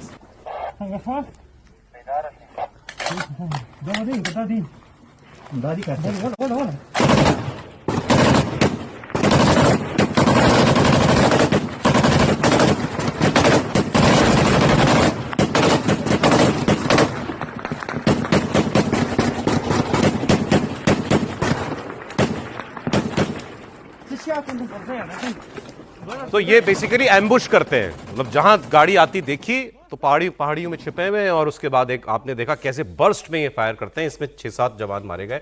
और बलूचिस्तान में भी हुआ। बलूचिस्तान में BLA ने एक बार फिर पाकिस्तानी सैनिकों के ऊपर हमला किया, और मारा और सुराब नाम के एरिया में 2 बड़े हमले उन्होंने किए हैं। इनमें भी 6 पाकिस्तानी सैनिक मारे गए। तो एक दिन में 15-15, 20-20 जवान जिस सेना के मर रहे हैं उसका हाल आप और उसका मोराल सोचिए। बलूच रिपब्लिकन गार्ड्स BRG ने भी कच्ची जिले में पुलिस पर ग्रेनेड अटैक किया। ये उसकी तस्वीरें जो हैं वो उसके और बाद में जो हालत हुई है वो तस्वीरें जो हैं आपको दिख रही है। कैसे सस्टेन कर सकता है कोई भी देश इस चीज को, और बरसों तक ये जहां चलता रहता है। त्रिपाठी जी, नहीं देखिए, जिस मुल्क में अपने लोगों के लिए, अपने देश के नागरिकों के लिए सम्मान न हो, तो वहां इस तरह के हालात बनते हैं। नीतियों के तहत गड़बड़ हो, नीयत के तहत गड़बड़ हो, और जो सबसे बड़ी बात है कि सिर्फ और सिर्फ उस हिस्से को, उन लोगों को लूट खसोट का अड्डा, और उसके लिए कहें कि उस तरह से वो उसको देखते हैं। और जितने भी पाकिस्तान में, जिसको हम अलग अलग, जिसको कॉन्फ्लिक्ट जोन कहते हैं, या कह रहे हैं कि वो अपनी, और चूंकि बलूचिस्तान तो देखिए वो बार बार ये कहता है कि हम तो अंग्रेजों के समय में भी, जब ये भारत और पाकिस्तान का मसला था, तो हम भी आजाद हो चुके थे, तो हमारा तो अलग देश होना चाहिए। वो तो अपने हिस्टोरिकल बैकग्राउंड पर भी बात करते हैं। ये पूरा इलाका जहां इतने मिनरल्स हैं, जहां इतने ज्यादा खनिज संसाधनों से संपन्न है, वहां पाकिस्तान की सरकार सिर्फ और सिर्फ या तो आतंकवादी पैदा करती है, और या तो उनके जरिए चीन को और अमेरिका को वो अपने लिए एक तरह से कहें कि चारागाह जैसा इस्तेमाल करती है कि हमारे पास और करके ले जाओ। अब वहां वो स्थिति पहुंच गई है कि वो कतई मानने को तैयार नहीं। और अभी तो देखिए वो कहां तक चला गया, हालांकि उसकी मान्यता नहीं है, लेकिन जो निर्वासित बलोच सरकार है उनकी तरफ से बाकायदा नरेंद्र मोदी को सम्मानित किया गया बाकायदा। हालांकि उसका कोई मतलब आधिकारिक मतलब नहीं, शुरुआत तो ऐसी होती है, लेकिन वो ये कर रहे हैं, आजादी की वो शुरुआत झंडे अपने बना चुके हैं, अपने सारे एंथम बना चुके हैं, और वो यहाँ वहां से ये भी कहते हैं कि जो देवी और वहां की बलोच में है उनको कहते हैं कि सीधे सीधे हमारा हिंदू से जुड़ा हुआ है, सिंधु घाटी सभ्यता से जुड़ा हुआ। अब जरा मैं आपको बांग्लादेश का इंपॉर्टेंट अपडेट मैं दे देता हूं। सबसे पहले तो जो वहां हिंदुओं पर हमले हो रहे थे वो रुके नहीं है, हिंदू मंदिरों को निशाना बनाया गया है। अब इससे पहले एक व्यक्ति को जलाकर मार डाला गया, दूसरे को लिंच कर दिया गया, दोनों हिंदू थे। और इस वक्त जो तस्वीरें आ रही हैं उसमें दिख रहा है कि कट्टरपंथी जो है वहां के, अब ये पीछे हट नहीं रहे हैं, इन्होंने पहले अब फिर आगजनी की है, हिंदू मंदिरों में इस बार इन्होंने जाकर हमला किया है, और हिंसा जो है ये थमने का नाम नहीं ले रही है। बांग्लादेश के फिरोजपुर में जिहादी जमातियों ने पहले हिंदुओं के घरों को आग लगाई और हिंदुओं को जिंदा जलाने की कोशिश की। इससे पहले भी ये कुछ हिंदू घरों को आग लगा चुके हैं, बाहर से दरवाजा बंद करके कि जल के मर जाए अंदर। दीपू चंद्र दास के साथ जो हुआ वो आपने देखा, लिंच करके मारा और उसके बाद फिर जला दिया उसको। फिर चटगांव में हुआ एक वाकया, शील फैमिली है उसने उनका घर जला दिया गया, और अब ये फिरोजपुर में जो है ये वाकया सामने आया। लेकिन वहां की सरकार भी ऐसे तत्वों पर कार्रवाई करने की बजाय ऐसी हरकतें कर रही है कि आग भड़के। और अब अगली खबर क्या है, ये जो रिसेंट वायलेंस शुरू हुई वहां पर, ये हुई एक उनके छात्र नेता उस्मान हादी की हत्या से। वहां के कट्टरपंथियों में और जो सो कॉल्ड रेवोल्यूशनरीज थे उनमें ये बात फैल गई कि ये भारत से जुड़े हुए तत्व थे या ये भारत भाग गए। इनके आईजी का स्टेटमेंट है अभी कुछ दिन पहले का कि हमारे पास कोई प्रमाण नहीं है कि उनके कोई भारत से लिंक थे, या वो भारत से आए थे, या वो भारत भाग गए, हत्यारे, हादी के हत्यारे। अब कल एक बयान दिला एक अफसर का, उससे जूनियर रैंक के अफसर ने बयान दिया कि हमें पता लगा है कि ये जो हत्यारे थे ये भारत भाग गए हैं, शायद मिजोरम के रास्ते भारत भाग गए हैं। तुम्हारा बॉर्डर गार्ड नहीं है, हमारे बीएसएफ ने यही बोला है कि इनके जो बॉर्डर गार्ड हैं वो क्या कर रहे थे। हम तो कह रहे हैं कि हमारे यहां कोई नहीं आया ऐसा तत्व, घुसा है तो तुमने कैसे घुसने दिया उसको। वो बात सुनिए आप पुलिस वाले की। तो पार करे भारतेर मेघालय राज्य 18 दिसंबर को छात्र जनता आंदोलन के संयोजक उस्मान हादी की हत्या के मामले में दो मुख्य आरोपी फैसल करीम मसूद और आलमगीर शेख सीमा पार कर मेघालय के रास्ते तुरा शहर में प्रवेश कर चुके हैं। हमें ये जानकारी औपचारिक सूत्रों से मिली है कि मेघालय पुलिस ने भारत में इन आरोपियों की मदद करने वाले 2 हैंडलरों को पहले ही गिरफ्तार कर लिया है। हम भारत सरकार से अनुरोध करते हैं कि इन दोनों आरोपियों को जल्द से जल्द प्रत्यर्पित किया जाए। या तो आधिकारिक तौर पर पता चलती है बात या सूत्रों से पता चलती है। आधिकारिक सूत्र नहीं होते तो फिर वो आधिकारिक नहीं है बात जो ये पुलिस वाले कह रहे थे ये। लेकिन ये अजीब बात है ये कि आप फिर से एक बार ये एंटी इंडिया सेंटिमेंट को जो है वहां पर हवा देना चाहते हैं अपनी नाकामी छुपाने के लिए कि तुम नहीं पकड़ पाए उसके हत्यारों में से। बिल्कुल, जो आपने शब्द काम में लिया ना वो बेसिक उसका थ्रस्ट है कि एंटी इंडिया जो है एक भावना भड़काई जाए ताकि वहां पर उस आंदोलन को सस्टेन किया जा सके। वो और उसमें फिर क्या होगा कि बांग्लादेश के जो लोग उनके साथ नहीं है वो भी खड़े हो जाए, एंटी इंडिया मूवमेंट में होगा। क्योंकि केवल शेख हसीना के खिलाफ लड़ाई लड़ने से तो बांग्लादेश में एक स्प्लिट हो सकती है ना लोगों के बीच में, लेकिन एंटी इंडिया करें तो वो ज्यादा से ज्यादा लोगों को ला सके। एक सरकार ने जोड़ दो, वो चुनाव में जमाते इस्लामी और वो जो एनसीपी छात्रों की पार्टी थी इनका अलायंस हो गया, मतलब इनको खालिदा जिया की पार्टी को सत्ता में नहीं आने देने की कोशिश है। और ये बात हम पहले भी कह रहे थे कि ये जो आप दिखा रहे हैं ओपिनियन पोल के उनको ज्यादा वोट मिल जाएंगे खालिदा जिया की पार्टी को, यूनुस साहब किसी भी तरह से उस पार्टी को एक बहुमत की पार्टी के साथ चुनाव में नहीं आने देंगे। ये अलायंस ये बता रहा है कि हाँ आना चाहिए, हम कोई पुरानी पार्टी ना नहीं। लेकिन इसमें एक चीज और है जो आज ही मैं खबरों में पढ़ रहा था कि जमात और एनसीपी के बीच में बहुत रिफ्ट हो गया है। एनसीपी की 2 लीडर्स हैं, 2 लड़कियां हैं, उन्होंने साफ साफ कह दिया कि जमात के साथ गठजोड़ का मतलब होगा कि लॉन्ग टर्म में हम अपने देश को गलत रास्ते पर ले जा रहे हैं। ये बड़ी चीज है। अगर एनसीपी के छात्रों के सीटों का बंटवारा भी हो गया जाएंगे साथ ही वो। आप देखें, लेकिन कल मुझे एक अच्छी चीज मिली तो मैं आपको दिखाता हूं, और ये किसी तरीके से ये वीडियो इंटरनेट पे है तो कोई बांग्लादेशी भी देखें इसको। आप जिसने आपका देश बनाया, शेख मुजीबुर रहमान, 1971 में भारत ने जब बांग्लादेश को बनाया, पाकिस्तानियों के जुल्म से आजाद कराया, शेख मुजीब ने भरी सभा में भारत की प्रधानमंत्री इंदिरा गांधी, भारत के लोग और भारत की सेना का कैसे धन्यवाद किया था। আমি যদি এই মুহূর্তে ভারতের প্রধানমন্ত্রী মিসেস গান্ধী, ভারতের জনসাধারণ, ভারতের সামরিক বাহিনী, কলকাতার পশ্চিমবঙ্গের জনসাধারণ আসামের জনসাধারণ, ত্রিপুরার জনসাধারণ, মেঘালয়ের জনসাধারণকে মোবারকবাদ না জানাই তাহলে অন্যায় করা হবে। তাদের আমি আপনাদের পক্ষের থেকে 7 কোটি।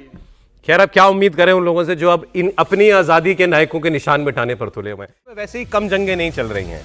रूस यूक्रेन का युद्ध चल रहा है, ईरान और इजराइल के फिर से युद्ध के आसार जो है वो दिखाई दे रहे हैं। वहाँ वेनेजुएला पर युद्ध की बातें हो रही हैं, वहाँ युद्ध हो जाएगा। यूरोप युद्ध की तैयारी कर रहा है। लेकिन दुनिया की सबसे खतरनाक जंग होगी, भगवान ना करे कभी हो, अगर चीन और अमेरिका भिड़ गए तो कभी।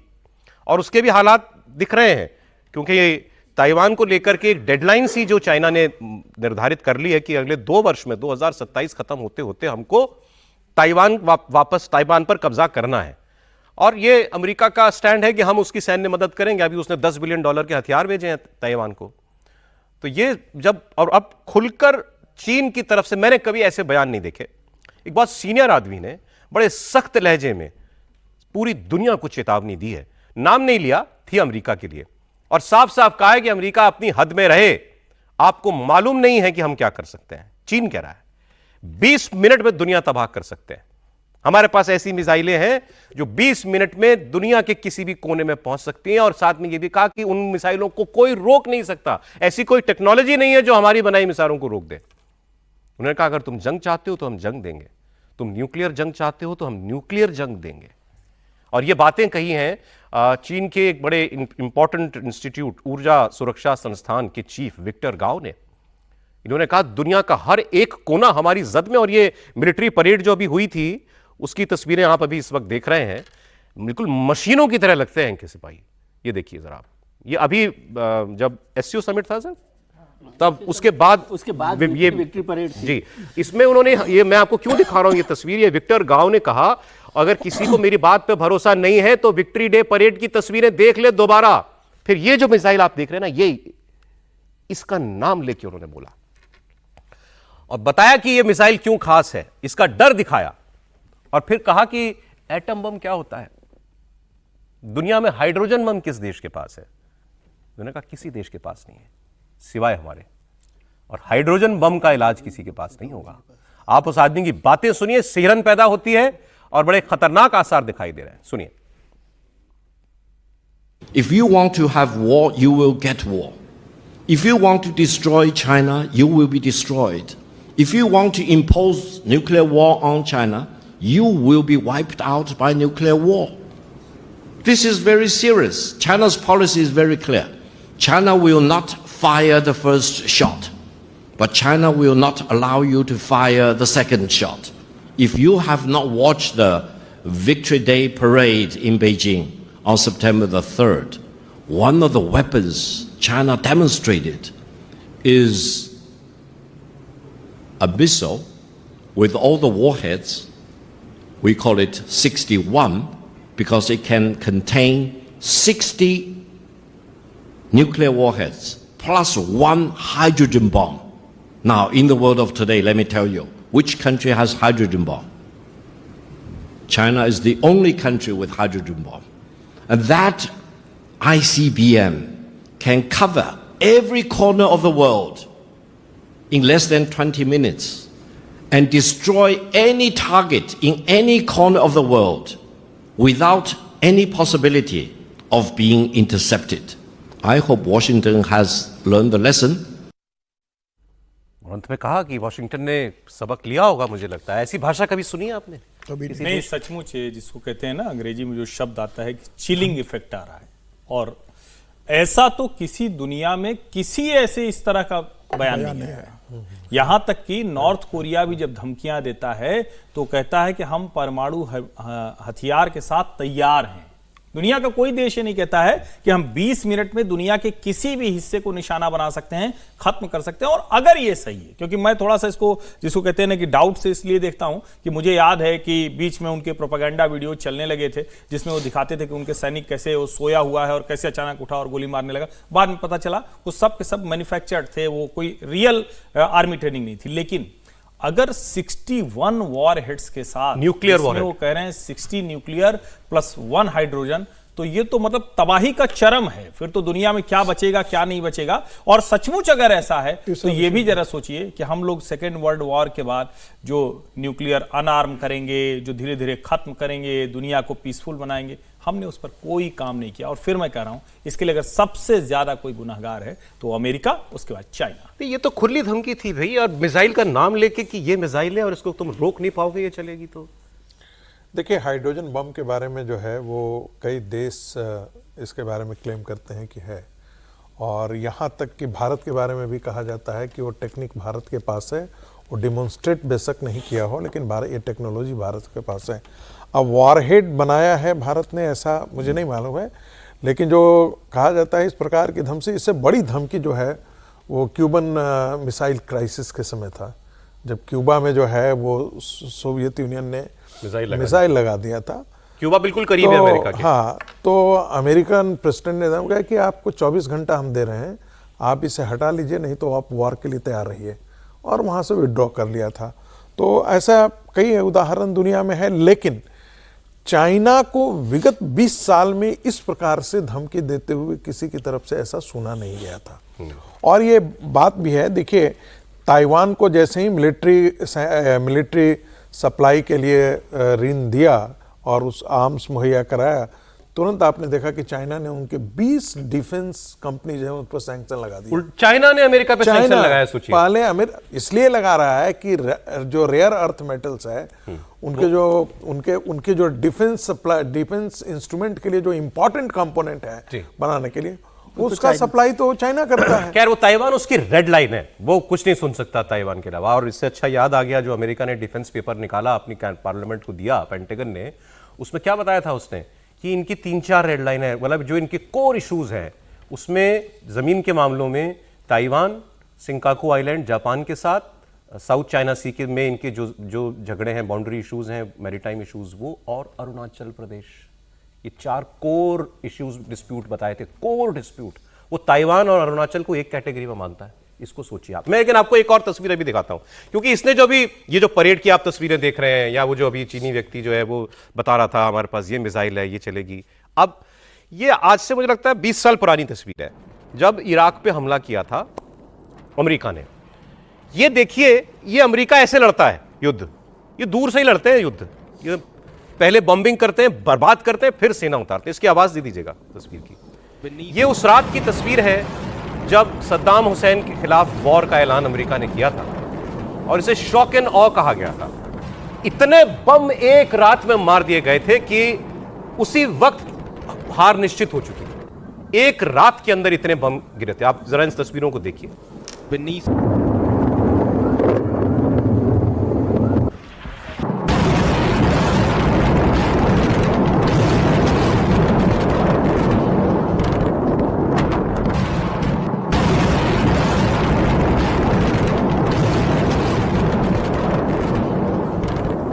लेकिन आज दुनिया बहुत बदल चुकी है, वहां से अब तक विध्वंस की नए तरीके खोज निकाले गए हैं।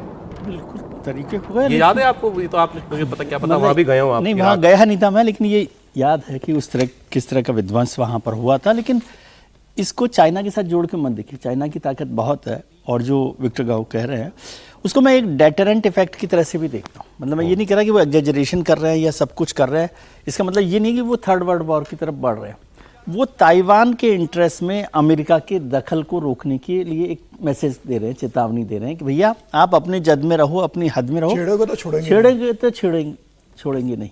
ये जो लाइन है, ये वो लाइन है, और इसको थर्ड वर्ल्ड वॉर तक देखने की जरूरत नहीं है। और चाइना की जो पावर है, मिलिट्री पावर, वो सब लोग जानते हैं, और बहुत सारी हम नहीं जानते, उसके वो भी उसके पास है। तो लेकिन इसको मैं ये सोच रहा हूँ कि कोई थर्ड वर्ल्ड वॉर शुरू हो जाएगा, ऐसा कतई नहीं है। दुनिया में आज की तारीख में कोरी धमकी है, कोरी धमकी नहीं है, वो आपको वार्निंग है कि आप इसमें मत आइए, ताइवान के पचड़े में मत पड़िए। लेकिन वो ताइवान पे हमला करेगा ना देर से देर। वो भी केवल हमला केवल इसीलिए करने के लिए कह रहे हैं कि भाई आप भी अपने जद में रहो, आप अपने रहो, हम अपने रहते हैं, और इसको दोनों को कर सकते हैं। लेकिन चाइना के इंटरेस्ट ज्यादा है ताइवान के साथ, मतलब वो उसको एक इमोशनली भी आप समझ लीजिए कि वो वहाँ पर कोर इशू है, तो इसलिए वहाँ रहेगा।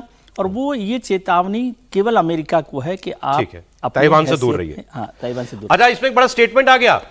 रूस के विदेश मंत्री सर्गेई लावरोव ने स्टेटमेंट दिया है, वो भी आग में घी डालने से बाज नहीं आ रहा। रूस भी, उन्होंने कहा कि अगर ताइवान पर हमला किया चीन ने और चीन को रोकने कोई आया, मतलब अमेरिका आया, तो हम खुलकर चीन का साथ देंगे।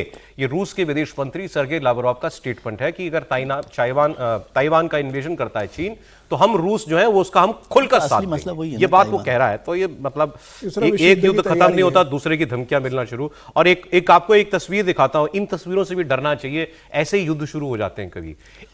एक तस्वीर आई, आपको याद होगा, अभी पुतिन ने अपने पुराने बम्बर, वर्ल्ड वॉर 2 के टाइम के बम्बर हैं इनके पास, वो आज वैसे बम्बर दुनिया में किसी के पास नहीं बचे, इन्हीं के पास बचे हैं। वो बम्बर इन्होंने बिल्कुल जर्मनी, शायद यूके के बिल्कुल करीब से उड़ाया था। तो नेटो ने अपना F-35 भेजा उसको रोकने के लिए। तो एक वो होगी, एक तस्वीर होंगी आपके पास, वो तस्वीरें चला दीजिए जरा। तो बॉम्बर जा रहा है रूस का, ये देखिए वो Tu-90 बॉम्बर है। इसके बगल में जो जिससे फोटो बन रही है ना, जिस जहाज से, ये नेटो का जहाज है और ये उस बॉम्बर के पीछे लग गया, रूस के बॉम्बर के। इतने में रूस का दूसरा फाइटर जेट आता है Su-37, जो ये हमको बेचना चाह रहे हैं। और इसको कहा है जिसने ये मैंने जहां से ये फुटेज निकाला, उसने कहा ये हेडबट दिया इसको, हेडबट मतलब लगभग सर पे आके मारा Su-30 रशियन जेट ने F-35 को। एक बार देखिए जरा, इतना नजदीक से देखिए।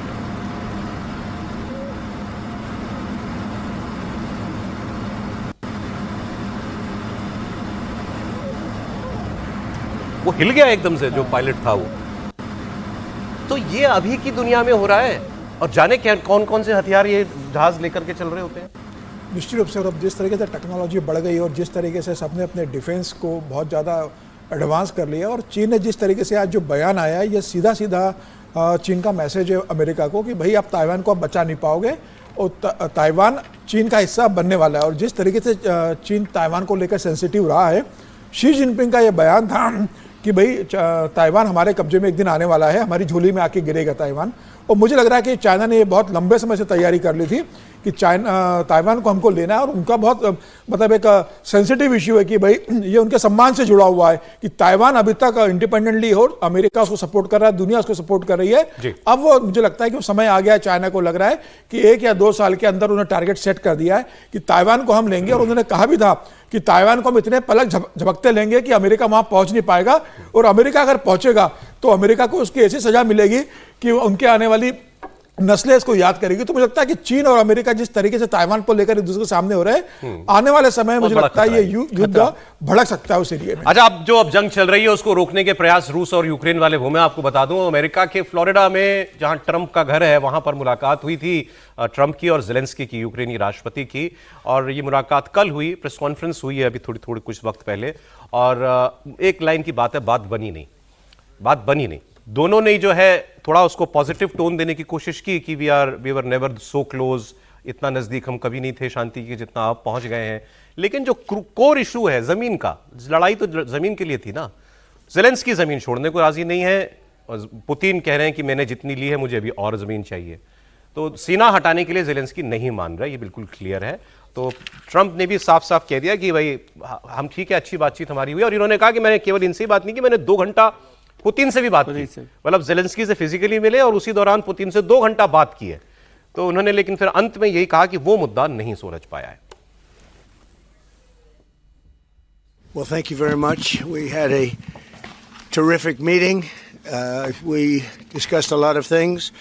As you know, I had an excellent phone call with President Putin that lasted for over 2 hours. We discussed a lot of points, and I do think we're getting a lot closer, maybe very close. And our meeting was excellent. We covered, somebody would say 95%, I don't know what percent, but we have made a lot of progress on ending that war, which is really certainly the most deadly war since World War II, probably the biggest war since World War II.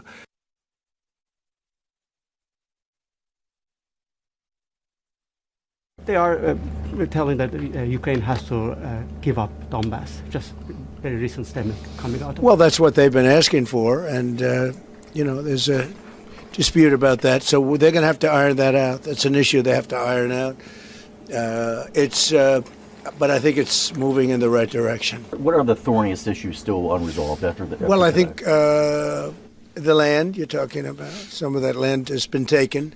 Some of that land is maybe up for grabs, but it may be taken over the next period of a number of months. And you're better off making a deal now. Look, let me tell you, they have been very brave. They fought very hard and continue to fight very hard and do tremendous damage. How long do you think it'll take to get this last little bit, as you say? अब उन्होंने कहा क्या Trump ने Zelensky के बगल में खड़े होकर कह रहे हैं कि भाई वो जमीन आप आज नहीं लेगा, पूरी 3 महीने के बाद ले लेगा। बगल में खड़े होकर उसके बोल रहे हैं। और ज़ेलेंस्की ने कहा कि 90% बिंदुओं पर हम सहमति हम बना चुके हैं। वही 10% का तो सवाल है, उसी पर तो बात नहीं बन रही है। सुनिए ज़ेलेंस्की की बात। Colleagues, first of all, I would like to thank President Trump for a great meeting at this amazing place in his home in Mar-a-Lago. And we had a really great discussions on all the topics, and we appreciate the progress that was made by American and Ukrainian teams in these recent weeks. And we discussed all the aspects of the peace framework, which includes, and we have a great achievements, 20-point peace plan, 90% agreed, and U.S.-Ukraine security guarantees, 100% agreed. U.S.-Europe-Ukraine security guarantees, almost agreed. Military dimension, 100% agreed. बाकी सारी बातें हो गई, सुरक्षा guarantee की बात हो गई, मैं कितनी सेना रखूंगा वो बात हो गई, लेकिन जमीन की बात पर नहीं बात बनी। अब एक तीसरा पक्ष टू पक्ष भी दिखाई दूं आपको, पुतिन का बयान भी है। ये दो भाई जो हैं बात करने के लिए बैठे कि झगड़ा से निपटाएं। वो पुतिन से फोन पे बात कर रहे हैं 2 घंटा ट्रंप। अब पुतिन क्या कर रहे हैं? पुतिन जब जब वर्दी पहन के आते हैं, सेना की वर्दी, तब मानो कुछ हो रहा है। वो फिर एक बार सेना की वर्दी पहन के आ गए। कल ही जब ये मीटिंग चल रही थी तभी की उसी दिन की तस्वीर है। और उसके बाद फिर उन्होंने बयान दिया। बयान उन्होंने ये दिया कि मुझे कोई जल्दी नहीं है शांति की। एग्जैक्टली यही बोला है, मुझे शांति की कोई जल्दी नहीं है, मैं अपना मकसद पूरा करने निकला हूं, मैं वो पूरा करूंगा। तुम बातचीत से मान जाओ, पीछे हटा लो सेना, जमीन मुझे दे दो तो ठीक, नहीं करते हो तो मैं तो लड़ रहा हूं, मैं तो लड़ के ले ही लूंगा। सुनिए। Соприкосновения. Наша заинтересованность в выводе украинских воинских формирований из занимаемых ими пока территорий фактически сводится к нулю. По разным совершенно соображениям. И если киевские власти не желают закончить дело миром, мы решим все стоящие перед нами задачи в ходе специальной военной операции вооруженным путем. त्रिपाठी जी क्या समझे अब आप? 3 बयान सुन लिए हमने, ट्रंप के, ज़ेलेंस्की के, पुतिन के। देखिए, कुल मिलाकर मसला ये है कि शांति तो अब होनी तय है। जब इस तरह की भूमिका किसी भी युद्ध के दौरान बनने लगे तो इसका सीधा सा मतलब ये हुआ कि दोनों पक्ष थक हार गए। पुतिन भी कह भले नहीं रहे हैं अपने आप को, चाहे वो सेना की वर्दी में दिखाएं और चाहे रोज नया तमाशा करें। फिर बीच में उन्होंने बमबारी कर दी थी। लेकिन सच ये है कि दोनों को समझ में आ गया कि ये अनएंडिंग फाइट है। अमेरिका को भी पता है कि अगर ये बहुत आगे तक जाएगा तो उसकी जो बची खुची प्रतिष्ठा है वो भी जाएगी, क्योंकि नेटो की मेंबरशिप की वजह से सब झगड़ा। मुझे ऐसा लगता है कि सचमुच इसमें शांति की तरफ बढ़ रहे हैं। और जहां वो ज़ेलेंस्की को चुप करा दे रहे हैं, भैया इस सवाल का जवाब मत देना कि डोनबास का वो इलाका होगा कि नहीं होगा, तो वो मसला वही है कि भाई मान जाएंगे, उसकी चर्चा कम करेंगे, उसकी बात कम होगी। तो मुझे लगता है पीस प्लान लगभग इंप्लीमेंट होने जा रहा है। चलिए, खैर उम्मीद करें। अब वो भी आपको दिखा दूं मैं, एक युद्ध और बनता दिख रहा है दुनिया में, वो उसकी पूछ के पीछे भी अमेरिका ही है, वेनेजुएला वाला। तो वहां जो वो मादुरो साहब हैं, राष्ट्रपति निकोलस मादुरो, उन्होंने स्टेटमेंट दिया है। वो भी अभी बहादुरी दिखा रहे हैं कि हम डर नहीं रहे। उन्होंने कहा हम किसी भी कीमत पर वेनेजुएला को अमेरिका की कॉलोनी नहीं बनने देंगे। मतलब क्या कहते हैं सर, उपनिवेश नहीं बनने देंगे। ट्रंप यही चाहते हैं कि हम कॉलोनी बन जाएं उसकी। सुनिए जरा बयान।